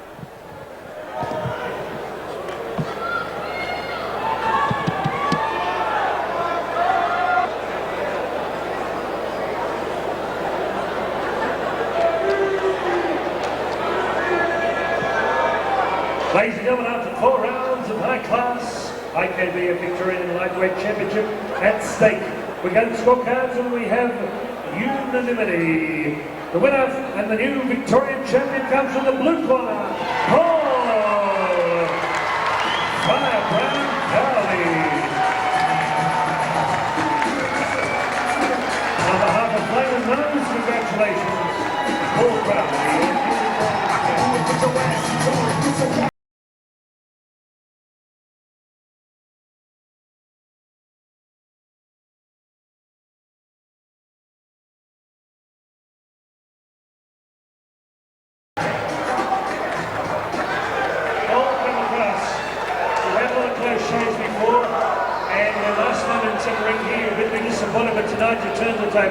Congratulations. Thanks, man. Last time when I fought, I was a bit nervous and that. I trained really hard last time. But this guy can be for David Iggy. I love him. He's like my father and that. I'm so happy. I just like to thank everybody for tuning in tonight. I done my best. You all were hard in my fought. You all was a good kid and that. And I'd like to thank everybody, everybody in my corner. All the way to coming. And that's it. for me, mate. I was in the last fight. You know, now in the corner now. That's it, mate. We'll drink some BPs and that's it for me. So, thanks, guys. Thanks, everybody. Thanks, I love you all. Okay, I love you all. Paul Crowley, the firebrand, new Victorian champion, lightweight. Congratulations. Mr. Paul Demicoli, where are you? Paul, come up and tell us about your big show coming up. A big flyer, total colour, Canterbury. Dressed by Canterbury, Mr. Paul Demicoli, John Shearer, coming up on April 8th at Keady Stadium. Tell us about April 8th. Howard, on April 8th at Keady Basketball Stadium, I have two awesome heavyweights as the main event. It'll be Paul Robinson versus Chris Christopoulides. Also on the card, I have Evan, the Gladiator, then Marcus fighting the return of Tony Antonio, Laura Skinner, having the first fight in Melbourne since 1998. Roy, the Surgeon Cronus, is too chicken to get up here. He's fighting the Tarleton Cars. It's a top show, Howard, April 8th. Please, man, will be action aplenty. Kick off at 7 p.m. sharp, Howard. Okay, Paul, good luck. April 8th, Gladiators will be incineраting. Great night of kickboxing. Paul Demicoli, John Shearer, coming up for about 30 big shows in Melbourne's Western region. Don't go away because we're coming up with the super light heavyweights in the ring. Kerry Brown.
Australia's greatest ever rock band with the late Paul Scott in charge there.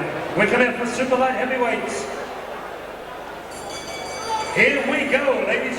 One of our feature bouts. Harold's Hairdressing sponsoring this bout. Ladies and gentlemen, you welcome on my left, occupying the red corner, wearing Muay Thai trunks of blue, red and gold, with Colin Farrell and team, his mentors, with Nick Dave Bush in the corner. Ladies and gentlemen, last night scale 85.45 kilograms from Greensboro. A warm welcome to Ben Sawyers. Ben Sawyers.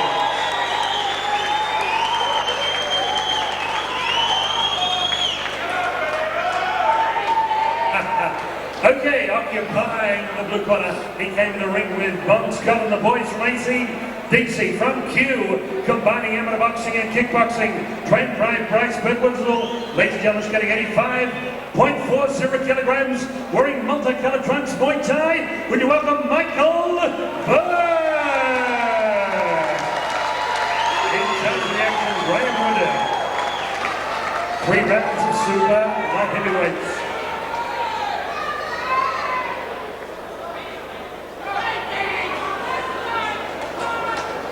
All right, here we go now with our 8th fight. Harold's Hairdressing coming up for bout number 7.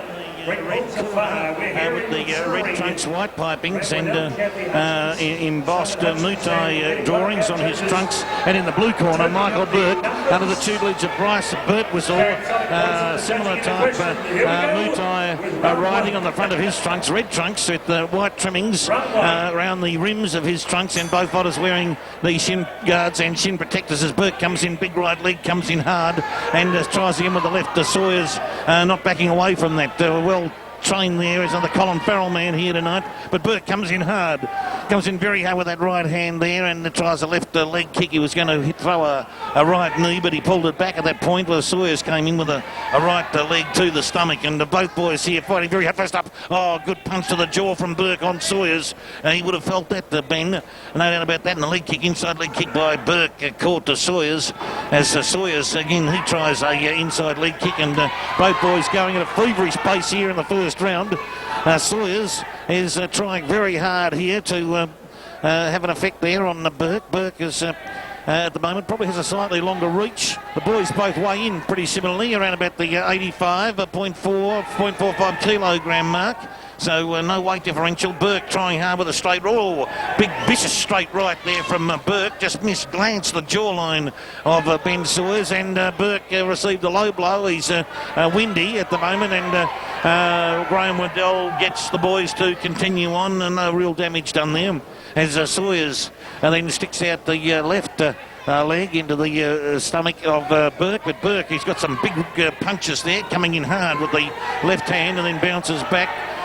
Both these boys very strong, super light heavyweights here. Sawyers coming down now. The pace cools a fraction, and Sawyers waiting in the middle of the ring. Tried a knee. Big leg kick from Burke. Will be a scoring kick. And tried an uppercut there with the right hand, but hit fresh air because Sawyers didn't move into that. He thought he would have. And he didn't. Sawyers again with the left leg, and now the right leg came in with one that was aiming towards the stomach region of Burke, but missed. Burke with the left hand, straight left, stuck that out there. Sawyers comes in hard, but collects a big right hand from Burke coming through. And now Sawyers working away. Burke and the boys have to be separated at the end of the first round. An excellent first round boxing as the Farrell corner have a big word here to Ben Sawyers. And Michael Burke stands up in his corner, receiving some instructions from Bryce Birdwhistle, and has a drink of water. But very interesting and a big first round from both fighters here. Both of them scoring profusely here and doing a great job. It'll be a tough one so far for the judges, no doubt about that.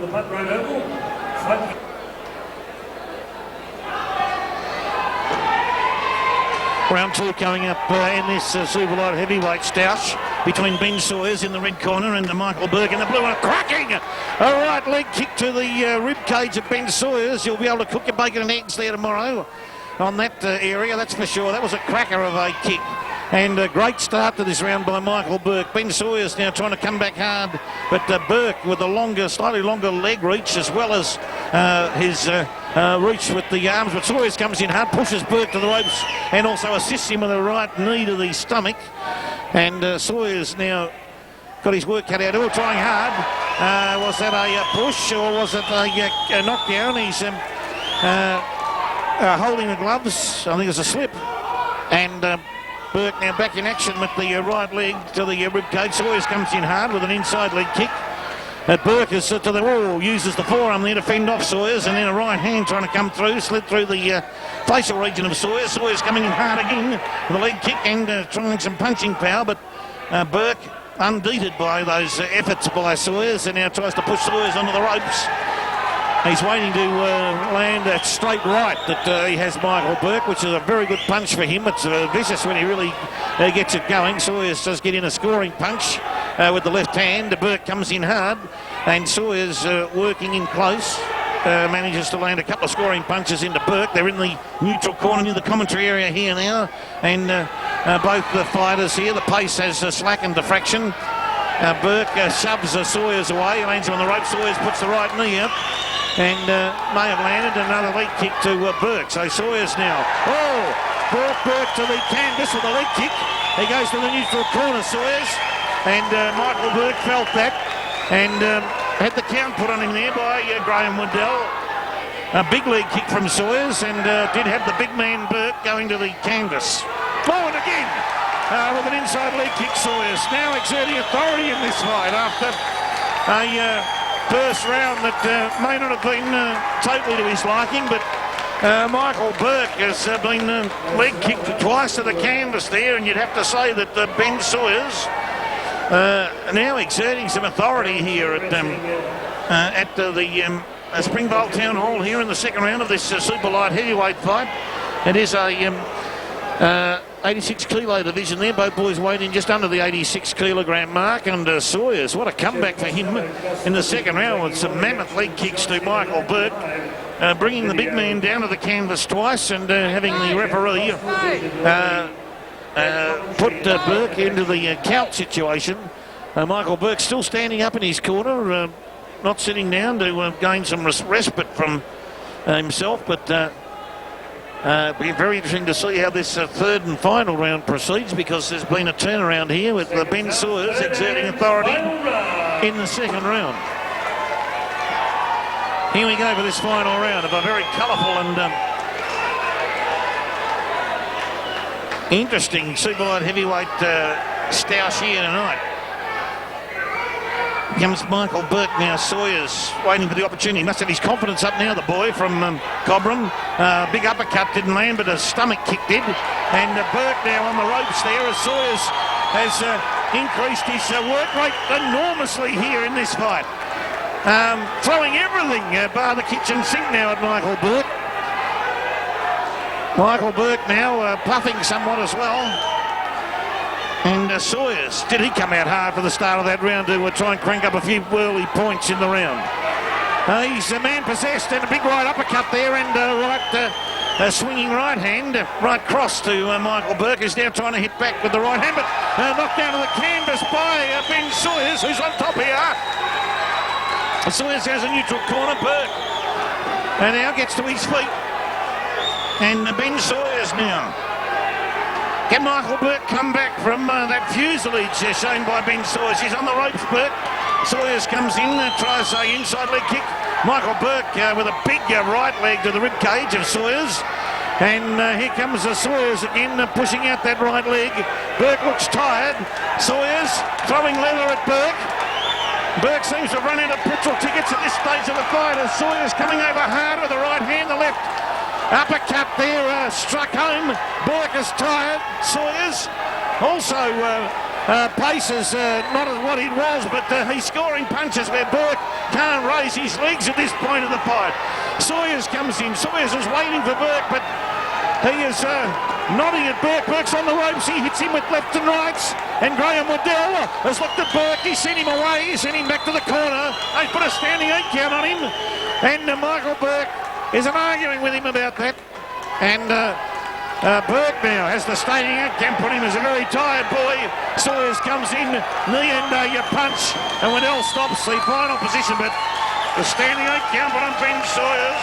Onto Michael Burke. Will see him win this fight, I'd say, without a shadow of a doubt.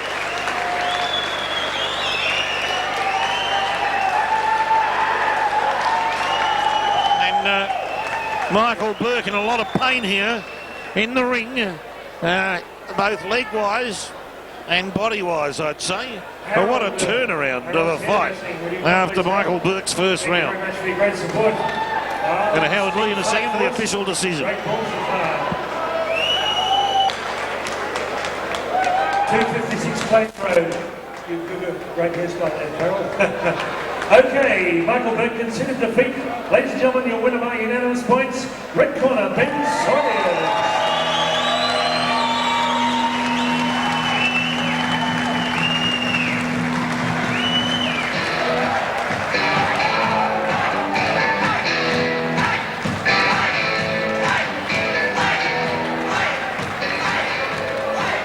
Ben come across.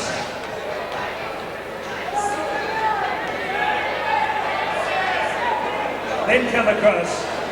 There was some sort of performance. You battered your man to submission, Ben, and you're a nice guy.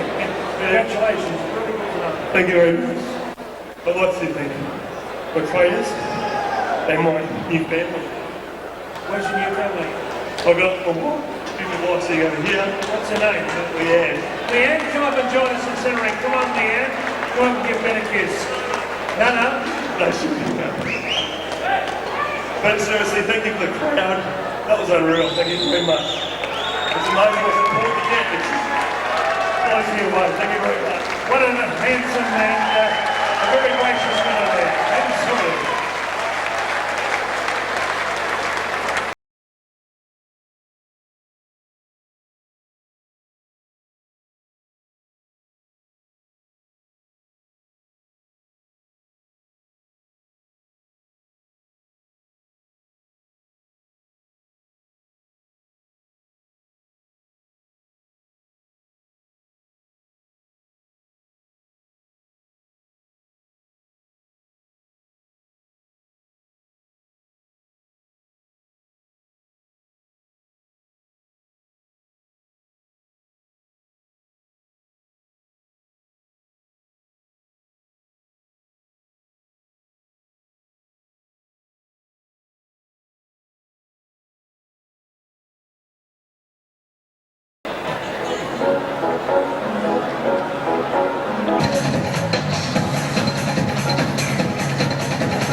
first time in 18 big steam fight force programs at Keysborough and Springvale. Michael Vukovic proudly presents full Muay Thai, elbows and knees. Ladies and gentlemen, this bout scheduled 5 rounds in the lightweight division. Would you welcome on my left, Steve Tenbong, assisting former world champ Amanda Buchanan from the Underworld Gymnasium, Banana Alley, Flinders Street City. This young man, 14 pounds, 6 wins, 5 losses, 2 draws. Originally from Victoria's mighty Goulburn Valley, Marupna and Mona, now living in Northcote. Last night he scaled 58.75 kilograms. He's been working out in Japan, wearing gold, red, white trunks. Would you welcome Ben Smullen?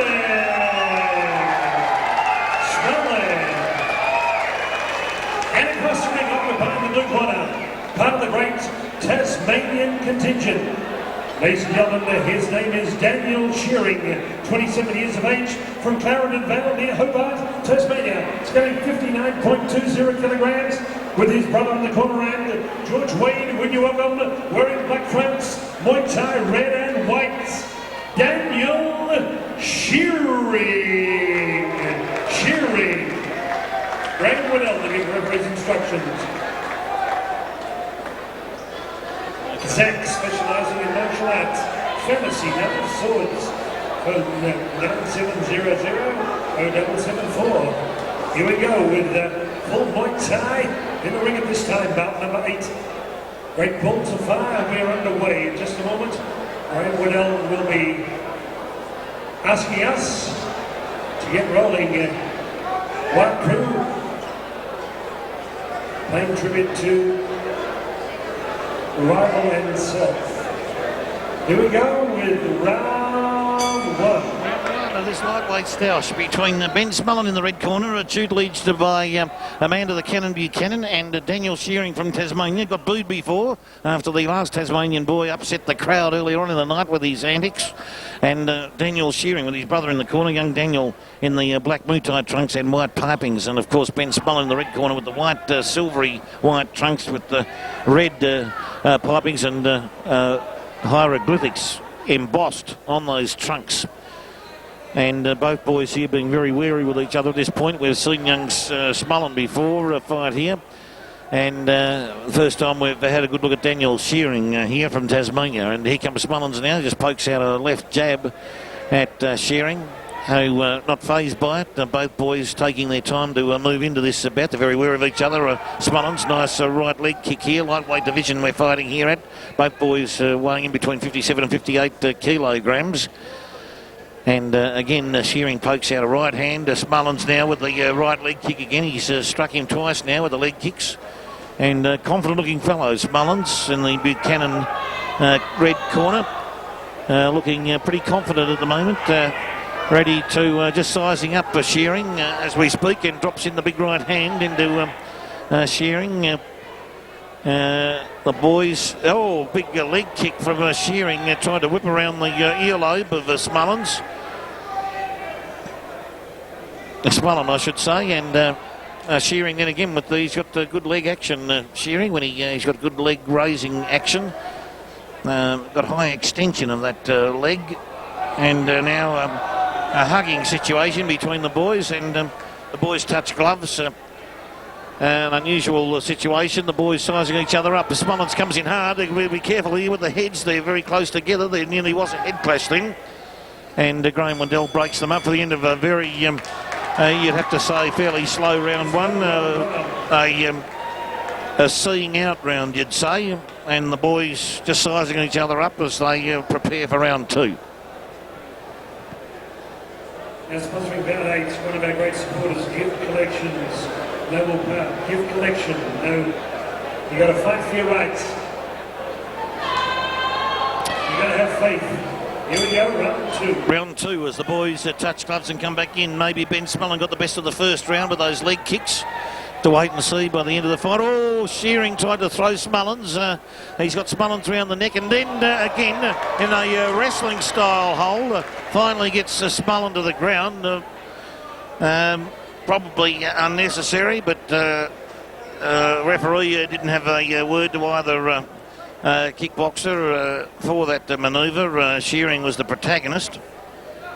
And Shearing flips out the left leg, the inside calf of Smullen's copped that, and the knee into the belly of Smullen by Shearing. Smullen said, oh, I had the leg hung onto there by Shearing, and Shearing nods to Smullen after that manoeuvre. And Shearing pulls back from what was going to be a knee into the stomach then of Smullen's as Smullen's hangs on and tries the left knee. Both boys hanging on to each other here and attempting to work with their legs here because they can't use their fists. And Shearing lying on the ropes. Waddell, the referee, assists them off the ropes by shoving the ropes to get them back into ring centre. And both boys at the moment, it's 5-by-2 rounds, 2-minute rounds, and they're not moving into this fight at full pace as yet, not by a long shot. Smullens tries a right leg kick to the thigh region of Shearing. Shearing a lazy left kick to the body of Smullens, tries a right hand which missed, and Shearing again hanging on, trying to use the knees, and Smullens not in a good position, tries to use a knee to the buttock region of Shearing, and Shearing again throwing Smullens to the canvas. And that Smullen tries a big right hand. The referee blocked my view. I'm not too sure of the power of it. It sounded pretty good though. And again got through with the right hand onto Shearing, who hangs on relentlessly to Smullen. And the bell goes for the end of round 2, and the referee moves to the side of the ring. Interesting rounds at kickboxing that. And it'll be very interesting to see at the end of this fight as to how those first 2 rounds are judged. Seconds out, round 3. Okay, here we go for round 3 here in this lightweight stoush between Ben Smullen, the underground gymnasium, up against Daniel Shearing from Tasmania, and the boys are now would appear to be upping the tempo. Still grappling, still hanging on. Shearing's hanging on for dear life onto Smullens at this point, trying to use the knees into the rib cage and the belly of Smullen without any effect there. Smullen did a big right hand again. He's starting to use the right hand fluently now, Smullen, as he uses the left knee. Was a beautiful knee, hanging on to Shearing, and dropped that knee in beautifully into this boy from Tasmania, Ben Smullen, and Shearing's finished. Graham Waddell has said that's it for Daniel Shearing, and a big win to Ben Smullen from the underground gymnasium, being slapped on the back by a man to the Cannon Buchanan, his trainer from the underworld gymnasium.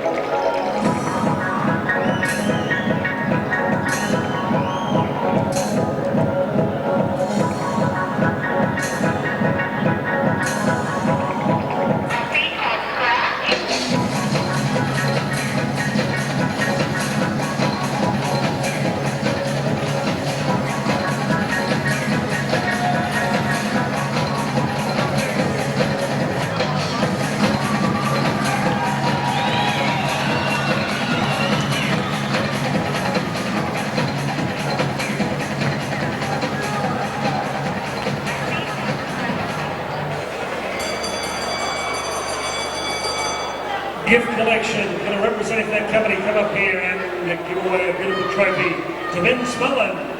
Gift collection.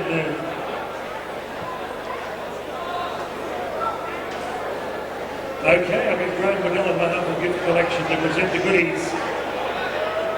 Ladies and gentlemen, after 30 seconds of round 3, your winner by knockout, Ben Smullen.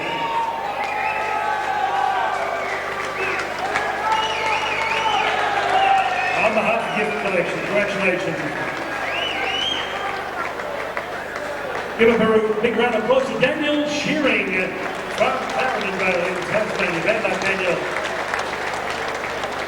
Ben to come across, and the trophy. Ben, take us through that potent, was it a knee? It was a big knee. Left knee. I was looking for the knee to the head, but I had his head root back fairly well, but yep, there's left. But take this through it again. Ben, you've been training in Japan and you're looking good, so a big year coming up for you.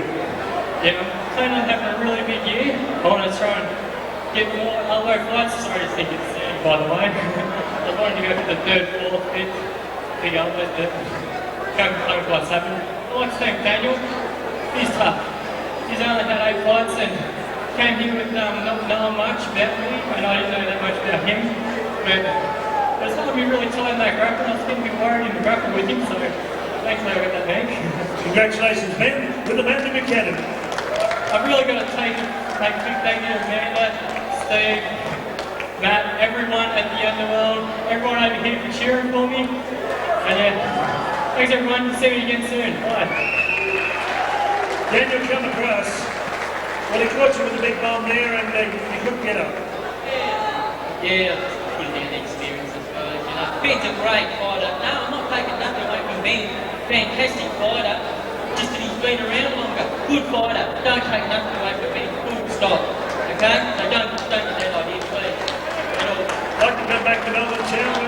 I'll go anywhere. I had the first 4 fights about 4 or 5 years ago. My son died. I've had 4 fights since then. So this is experience. This is fantastic. Great to be here. Great. Thanks for having me.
Would you give a very warm welcome for the first time in Springvale City Hall, former Australian professional, Marcus of Queensbury, junior lightweight champion of Australia, Glenn Sutherland from New South Wales. Nick Glenn, a warm welcome here to ringside. He fought at Ballarat many years ago when the temperature was -2, wasn't it, Glenn? Great to have you in centering here tonight, switching to kickboxing. Ladies and gentlemen, this is our semi-main event. Great balls of fire, Michael Vukovic, Con Vukovic, proud to represent the 18th Big Gig in Springvale, Kingsborough. Ladies and gentlemen, super heavyweights in the ring this time. 4 rounds for the IKBF East Coast Championship. Would you welcome on my right, occupying the blue corner from the mighty city of Orange, New South Wales, where Pat Ford, former Australian lightweight champion, was based many years ago. Ladies and gentlemen, 36 years of age, proudly wearing Blue Eagle kickboxing, wearing white trunks with red trim. Would you welcome David Flood? David Flood. He scaled last night at the Noble Park Aquarium, 90.65 kilograms. 90.65 kilograms. And across the ring with Dan Presta, assisting Miltos team of management. Part of the State and Fight Force, Noble Park, Ainslie Street. Last night he scaled a massive 109.53 kilograms. 23 years of age, wearing white tie trunks of black, gold with a touch of blue. Unbeaten, ladies and gentlemen, when you welcome Dimos, Sofocleous! Sofocleous. 4 rounds, East Coast Super Heavyweight Championship. Okay, gentlemen, you both aware of the rules. If you have any questions, listen to my commands at all times, defend yourselves at all times. When I tell you to stop, make sure you stop. Understand? Touch those down below.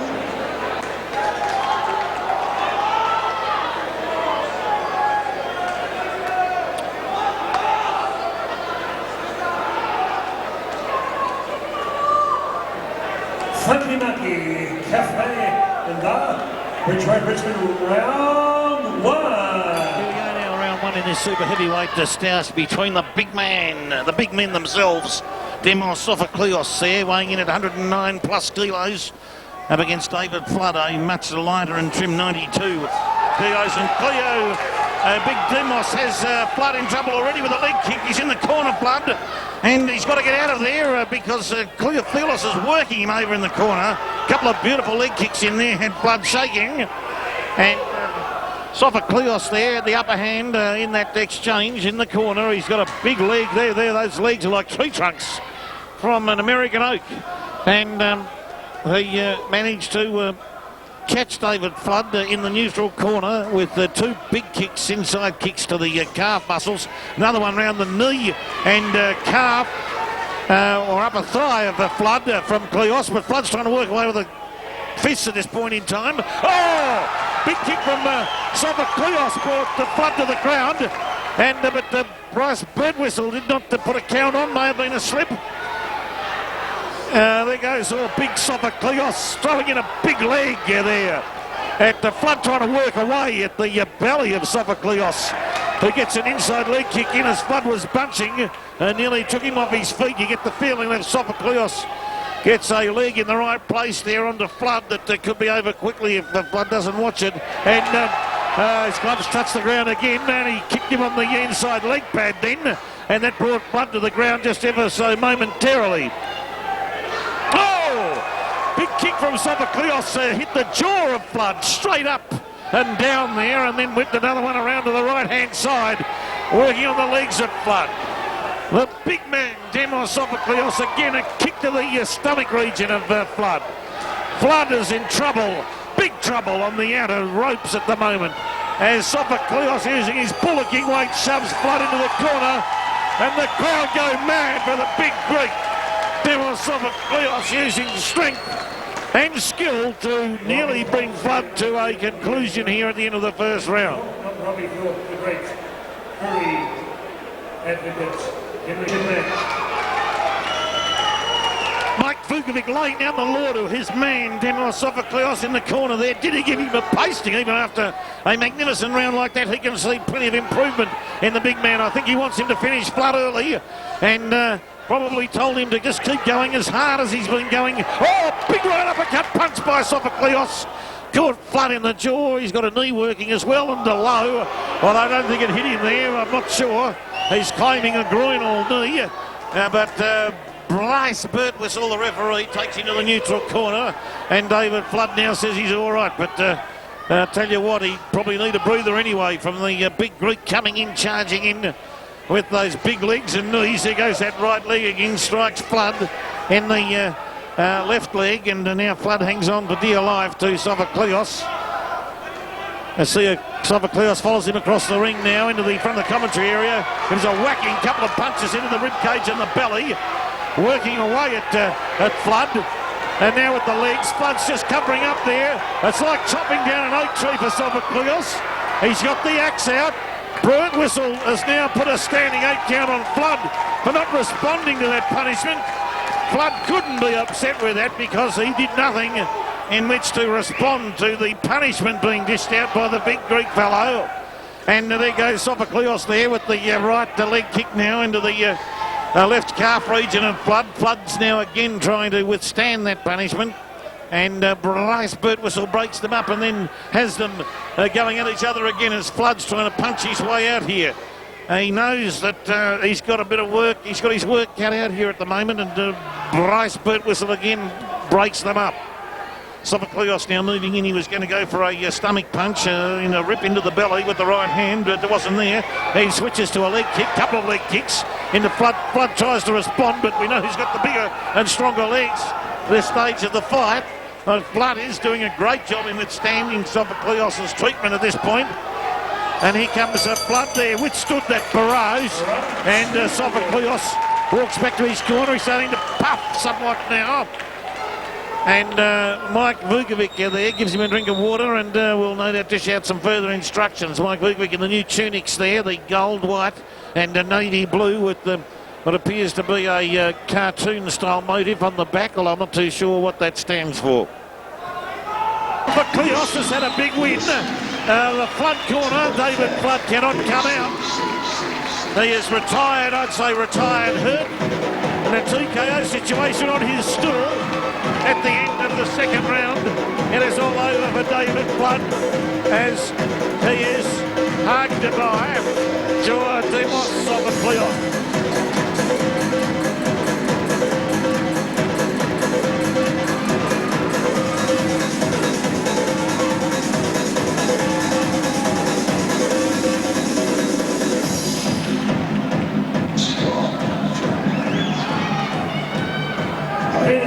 Funky monkeys, come on, Pete, where are you? Okay, come on, Peter, come on. Thanks for your great support tonight for the first time. Sting wearing the top there, the gold and blue. Okay, funky monkeys, come on here, Peter.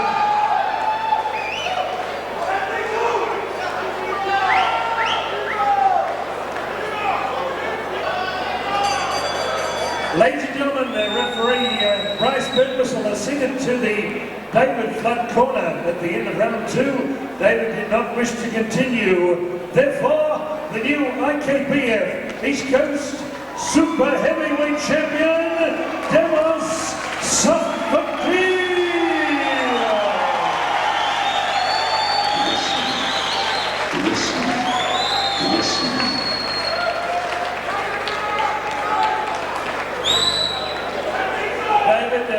That commitment there. What transpired at the end of round 2? Truth be known, I accepted this fight about 8 weeks ago, Nick. Unfortunately, the guy that we had training for got transferred from Orange to Sydney, which is about 4 hour drive. So he's only home on weekends, so he couldn't even make a commitment to train. So I took the fight on with Dimos basically because Mick had already paid for everything. And I know what it's like once you start paying for promotions, it's very hard to get your money back. At the beginning of February, I was 99 kilos. As I said, I weighed in yesterday at 91. Maybe losing that much weight in that little time was just too much. But all credit goes to Dimos. Well done, mate. You're only young and you've got your whole career ahead of you. I hope you go very well. Congratulations to the club. As David just explained, originally David coaches one of the guys in Orange, New South Wales. David is actual coach. He had a boy on. The boy couldn't take the fight. As David said, he's the coach. He said, look, Michael, I'll fill in. He's got some experience, but he's 36 years of age. And he said, I'll get in again. He's had the boxing fights. He's had the kickboxing fights. So let's give him a big round of applause because this guy showed the heart, the courage, and showed honour, and he got in. So let's thank him for coming all the way from Orange. Okay, so bring Dimos across. How about 3 cheers? Hip hip? Hip hip? Hip hip? Well done, congratulations, Dimos. First of all, I'd like to thank my opponent, David, for the fight. Chris, thanks, mate. I'd like to thank my corner, Mick, Con, Daniel, my parents, my mum and dad, my grandparents, all my cousins, friends, everyone, cousins. And hope to see you next time on the show. And good luck to Arthur on Sunday. This one. Okay, congratulations, Dimos, and very gracious David Flood. Don't go away, we're coming back with our main event and something very special and a very emotional moment coming up.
Ladies and gentlemen, as we approach our main event, thank you for your great support this evening. We look forward to seeing you on Friday, June 1 for show number 19, Sting Fight Force here at Springvale City Hall.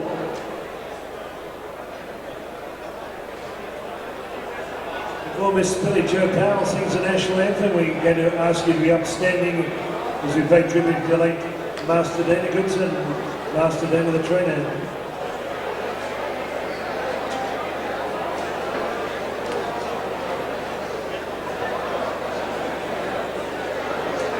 I'd appreciate it be upstanding, ladies and gentlemen.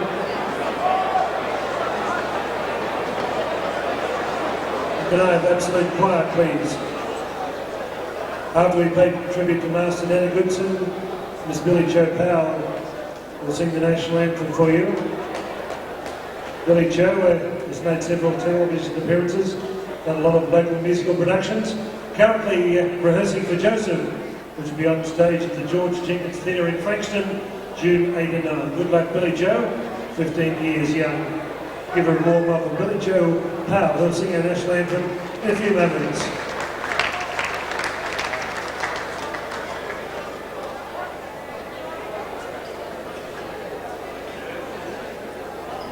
After Byron gloves up with Colin Farrell.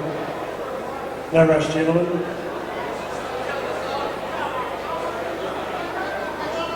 Ladies and gentlemen, can I have absolute quiet, please, as we pay solemn tribute to a legendary man who passed away between Christmas and New Year at the age of 49 years. He was a world kickboxing champion born in San Francisco, a man of true multiculturalism who came to Australia in 1983 after a friendship with world boxing champion Barry Michael, and in fact 2 world champions, Jeff Malcolm and Barry Michael. Master Dana Goodson went on to become a man who tutored, coached and was a father figure at the Fitzroy Stars Academy to 100 and more World and South Pacific, Intercontinental, East Coast, Victorian and South Pacific boxing and kickboxing champions. Many world champions including Lester Ellis, Barry Michael, Stan the Man Longinidis, Special K, Evan Pascalidis. The list goes on. He worked with great international fighters, including the bounty hunter, Dennis Andres.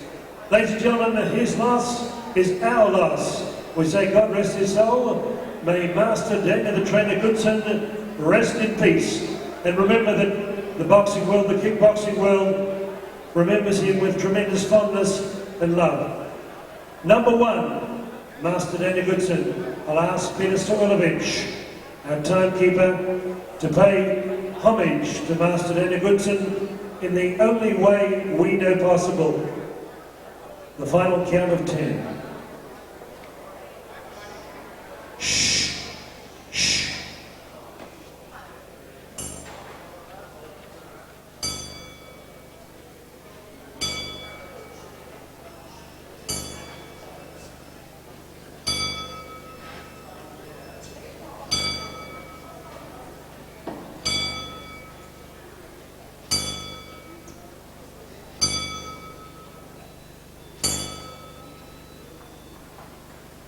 He touched their lives.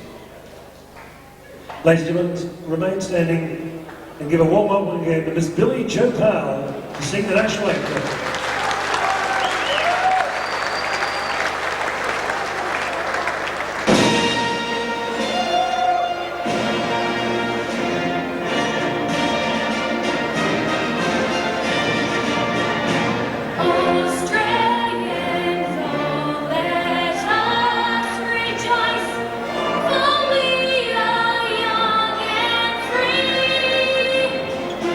God and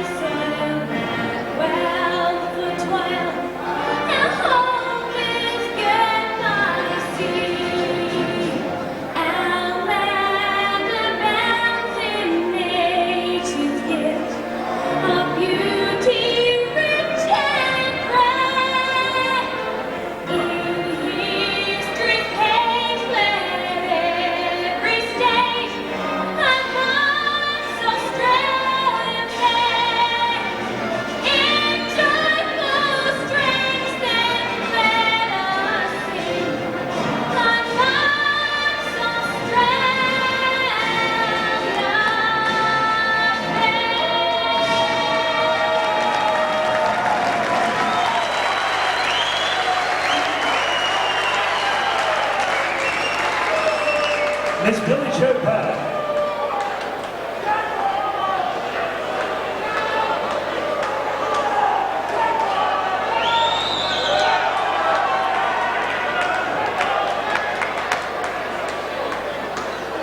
Ladies and gentlemen, our judges for the main event, our World Championship, Kathy Hutchins, Simon Hutchins and Graham Waddell. When the bell tells for the first of 7 rounds, the referee centering Mr. Bryce Birkwhistle. Ladies and gentlemen, West Side Hydroponics, proud to present our main event. Let's get it on. It's showtime on the site where legends are made, the Springvale City Hall, on this Friday night in your city, Melbourne City. Let's get ready to rumble with our main event. International Kickboxing Federation Light Heavyweight Championship of the World. Ladies and gentlemen, introducing first on my right, occupying the blue corner. Ladies and gentlemen, he's a great warrior of boxing, kickboxing. Last night he scaled 79.10 kilograms, 32 boxing and kickboxing bouts. Ladies and gentlemen, former ISCA national champion. Ladies and gentlemen, from Mornington with Anthony Perry in the corner, we're in the familiar. Gold, not gold, but red with white trim. Ladies and gentlemen, will you welcome Dean Keady. Dean Keady in the blue corner. And across the ring, returned recently from a globe trotting 18 months overseas.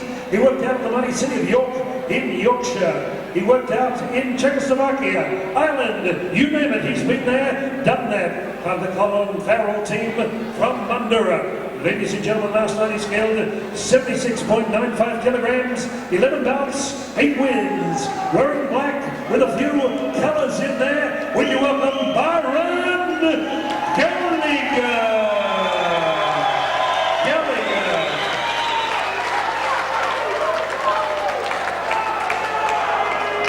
Bryce, witness the referee's instructions. That's the way of the rules. No questions. Listen to what the man's all times, and I tell you to stop, stop. Touch gloves now in the last round, protect yourselves at all times. Here we go, this McKinnes World West Side Athletics touching our main event, stands in charge of the sound. Here we go with our main event. World Championship time, round 1. In the red corner here, Brian Gallagher comes charging out. He's in the black trunks with white pipings. Dean Keady in the red trunks and white pipings here as Gallagher raises the leg and throws in a rib cage leg kick to Keady. Keady backs him into the blue corner. Birkwhistle was going to move in but didn't have to. Here comes Gallagher throwing some leather. It's a good right hand there from Gallagher and a leg kick there in the inside calf from Gallagher. Just grazed Keady. The boys are going at it hard. This super middleweight division and both boys at the moment are coming up pretty tough and hard for this first round. Birkwhistle splits them up. Here comes Gallagher again, tries a leg kick underneath. Keady's trying to punch with the right hand, but Birkwhistle splits them again. And Keady working downstairs. Gallagher throws the leg up, nearly got tipped over. And Keady has Gallagher on the ropes here, flying away at the belly region of Gallagher as Gallagher comes over the top with the right hand. Oh, good punch by Gallagher there. Did punch Keady again with the right hand, 2 leg kicks in. Looking pretty good at the moment, Gallagher, and the black trunks, the silver pipings. Big right left kick there to the head of Keady, and Gallagher backs away. Keady we've seen before, he's a resolute kickboxer.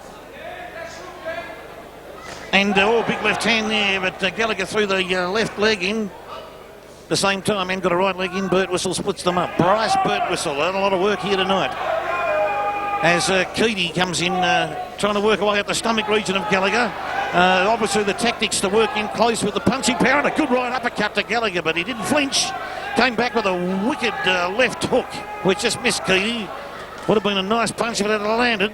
And he flips up the right leg to Keady. Keady trying to work in close again as Gallagher gets thrown back into the blue corner. Oh, good right hand on the side of the jaw of Keady, but it didn't stop him in his tracks at all. Oh, inside leg kick was nearly close to the groinal region, but missed from Gallagher. And Keady and the boy and Gallagher just tied up at the end of the first round. Oh, very exciting first round's worth of kickboxing. Magnificent. Great stuff here at the Springvale Town Hall here tonight, and Vukovic Promotions. Mike and Convu done a great job here tonight. Big crowd. And they've had a fantastic night's entertainment so far, as Gallagher has been spoken to by Colin Farrell at length in his corner. Sponsors. Results. Round 2, scheduled for 7. International Kickboxing Federation Light Heavyweight Championship of the World on the line. Round 2 now in this world title fight at super middleweight level for Brian Gallagher coming out of the red corner, the Colin Farrell corner, and Dean Keady there in the red trunks and white pipings with the hamstring supports or pantaloons, however wish you want to call them. And he has the protectors on as well, Keady. Keady, a very nuggety, good punching, power punching little bloke who can get in close. Oh, one went to land on the larynx of Gallagher as he tries a big right hand in reply to Keady, and it comes up with a big leg kick to Keady. Gallagher, he's got good legs, Gallagher, and he's used them well so far in this fight. Keady flips one into the calf region with his left leg into Gallagher, and also trying some punchy power, just land on the elbows of Gallagher then in the neutral corner area as Bryce Birtwhistle moves in, refereeing beautifully here, and Gallagher tries a leg kick and falls backwards with the body weight of Keady.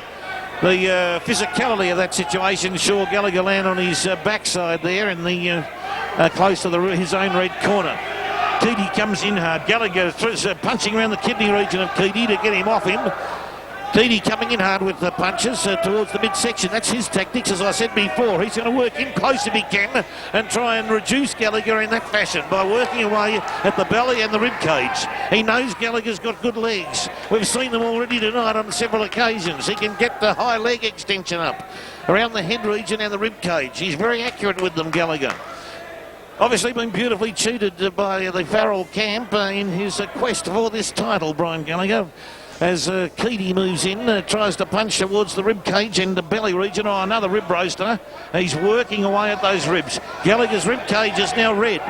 He could cook a steak on that tomorrow, no doubt, as Keady turns around and spun Gallagher around, I should say, with a leg kick. Not too hard, but enough to score points. And the fight's getting very interesting here as the boys summarise the situation. Gallagher's using the legs again. And, a forearm there and pushing through with Gallagher there. He knows how to fend them off as he goes to his corner in what was another exciting rounds of kickboxing here tonight in this title fight. As Colin Farrell comes in to render some instructions to his fighter, who so far has handled himself pretty well in this bout, and Dean Keady being spoken to in his corner by his mentors quite vociferously there, I'd say, to keep the momentum going.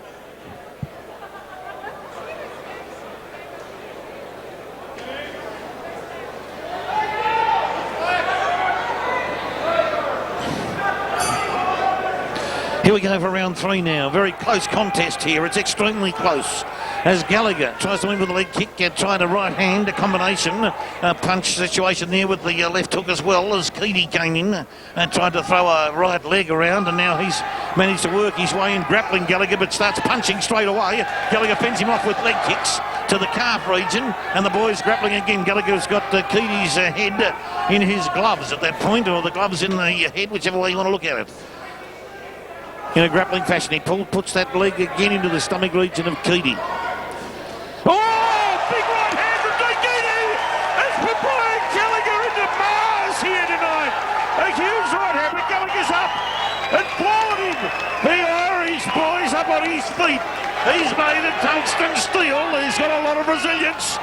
He recovered from that remarkably from a huge right hand punch from Keady, but look at Gallagher hold himself together as he grapples with Keady.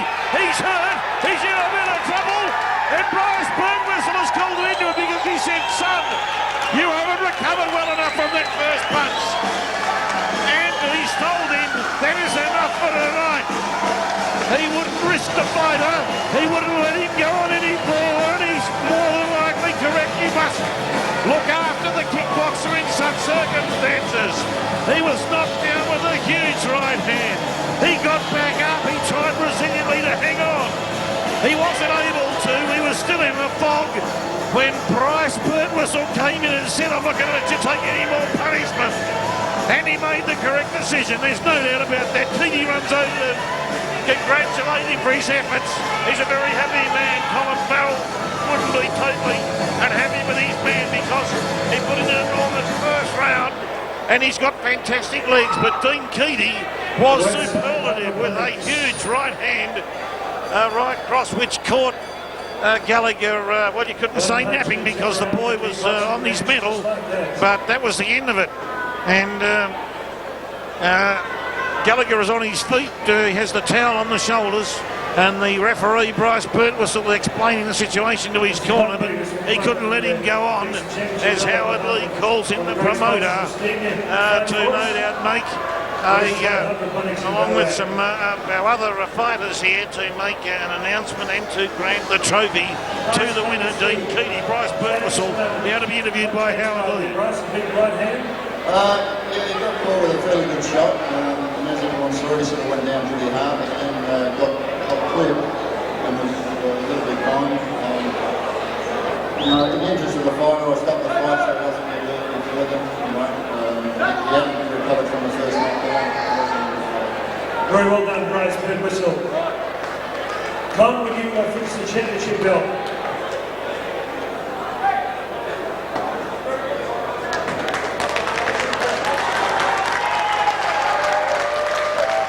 Ladies and gentlemen, the official time of 1 minute 10 seconds into round number 3, which congratulates our new world champ. He is the IKBF light heavyweight champ, all these years in the ring, and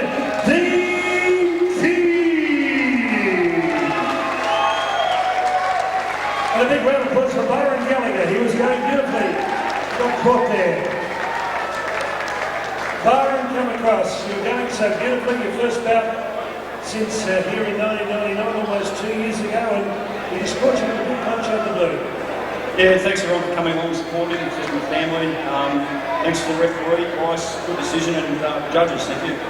Okay, he's a man of few words, but wisely so.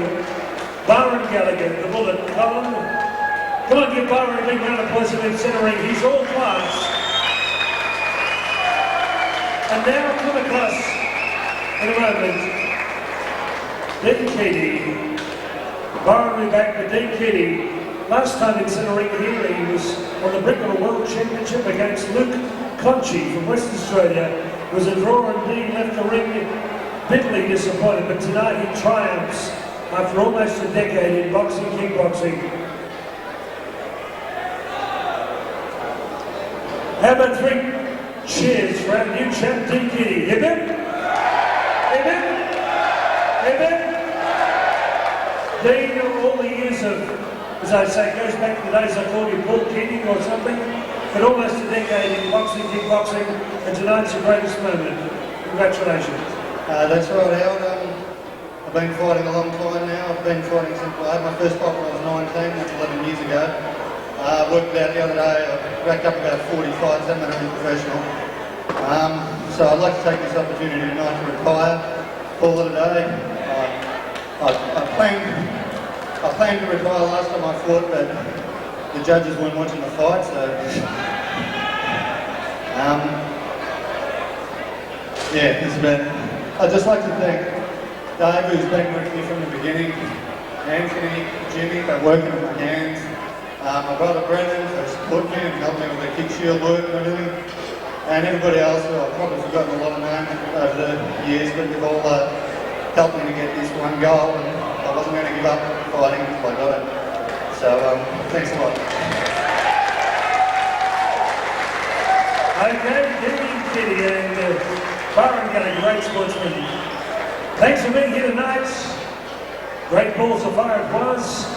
We'll look forward to seeing you on June the 1st. Protect yourself at all times, both physically and emotionally. Hallelujah. Keep punching. We are one nation. You've got to fight for your right. See you soon. Back here at Sting Fight Force. On behalf of Michael Vukovic, Tom Vukovic, and all the staff and all the team, thanks for being here tonight. Elvis has left the building, but we're still here. Keep punching. See you soon. Howard Lee, MC Hammer, signing off from Center Ring. Good night, Mr. Costello. Good night, Steve.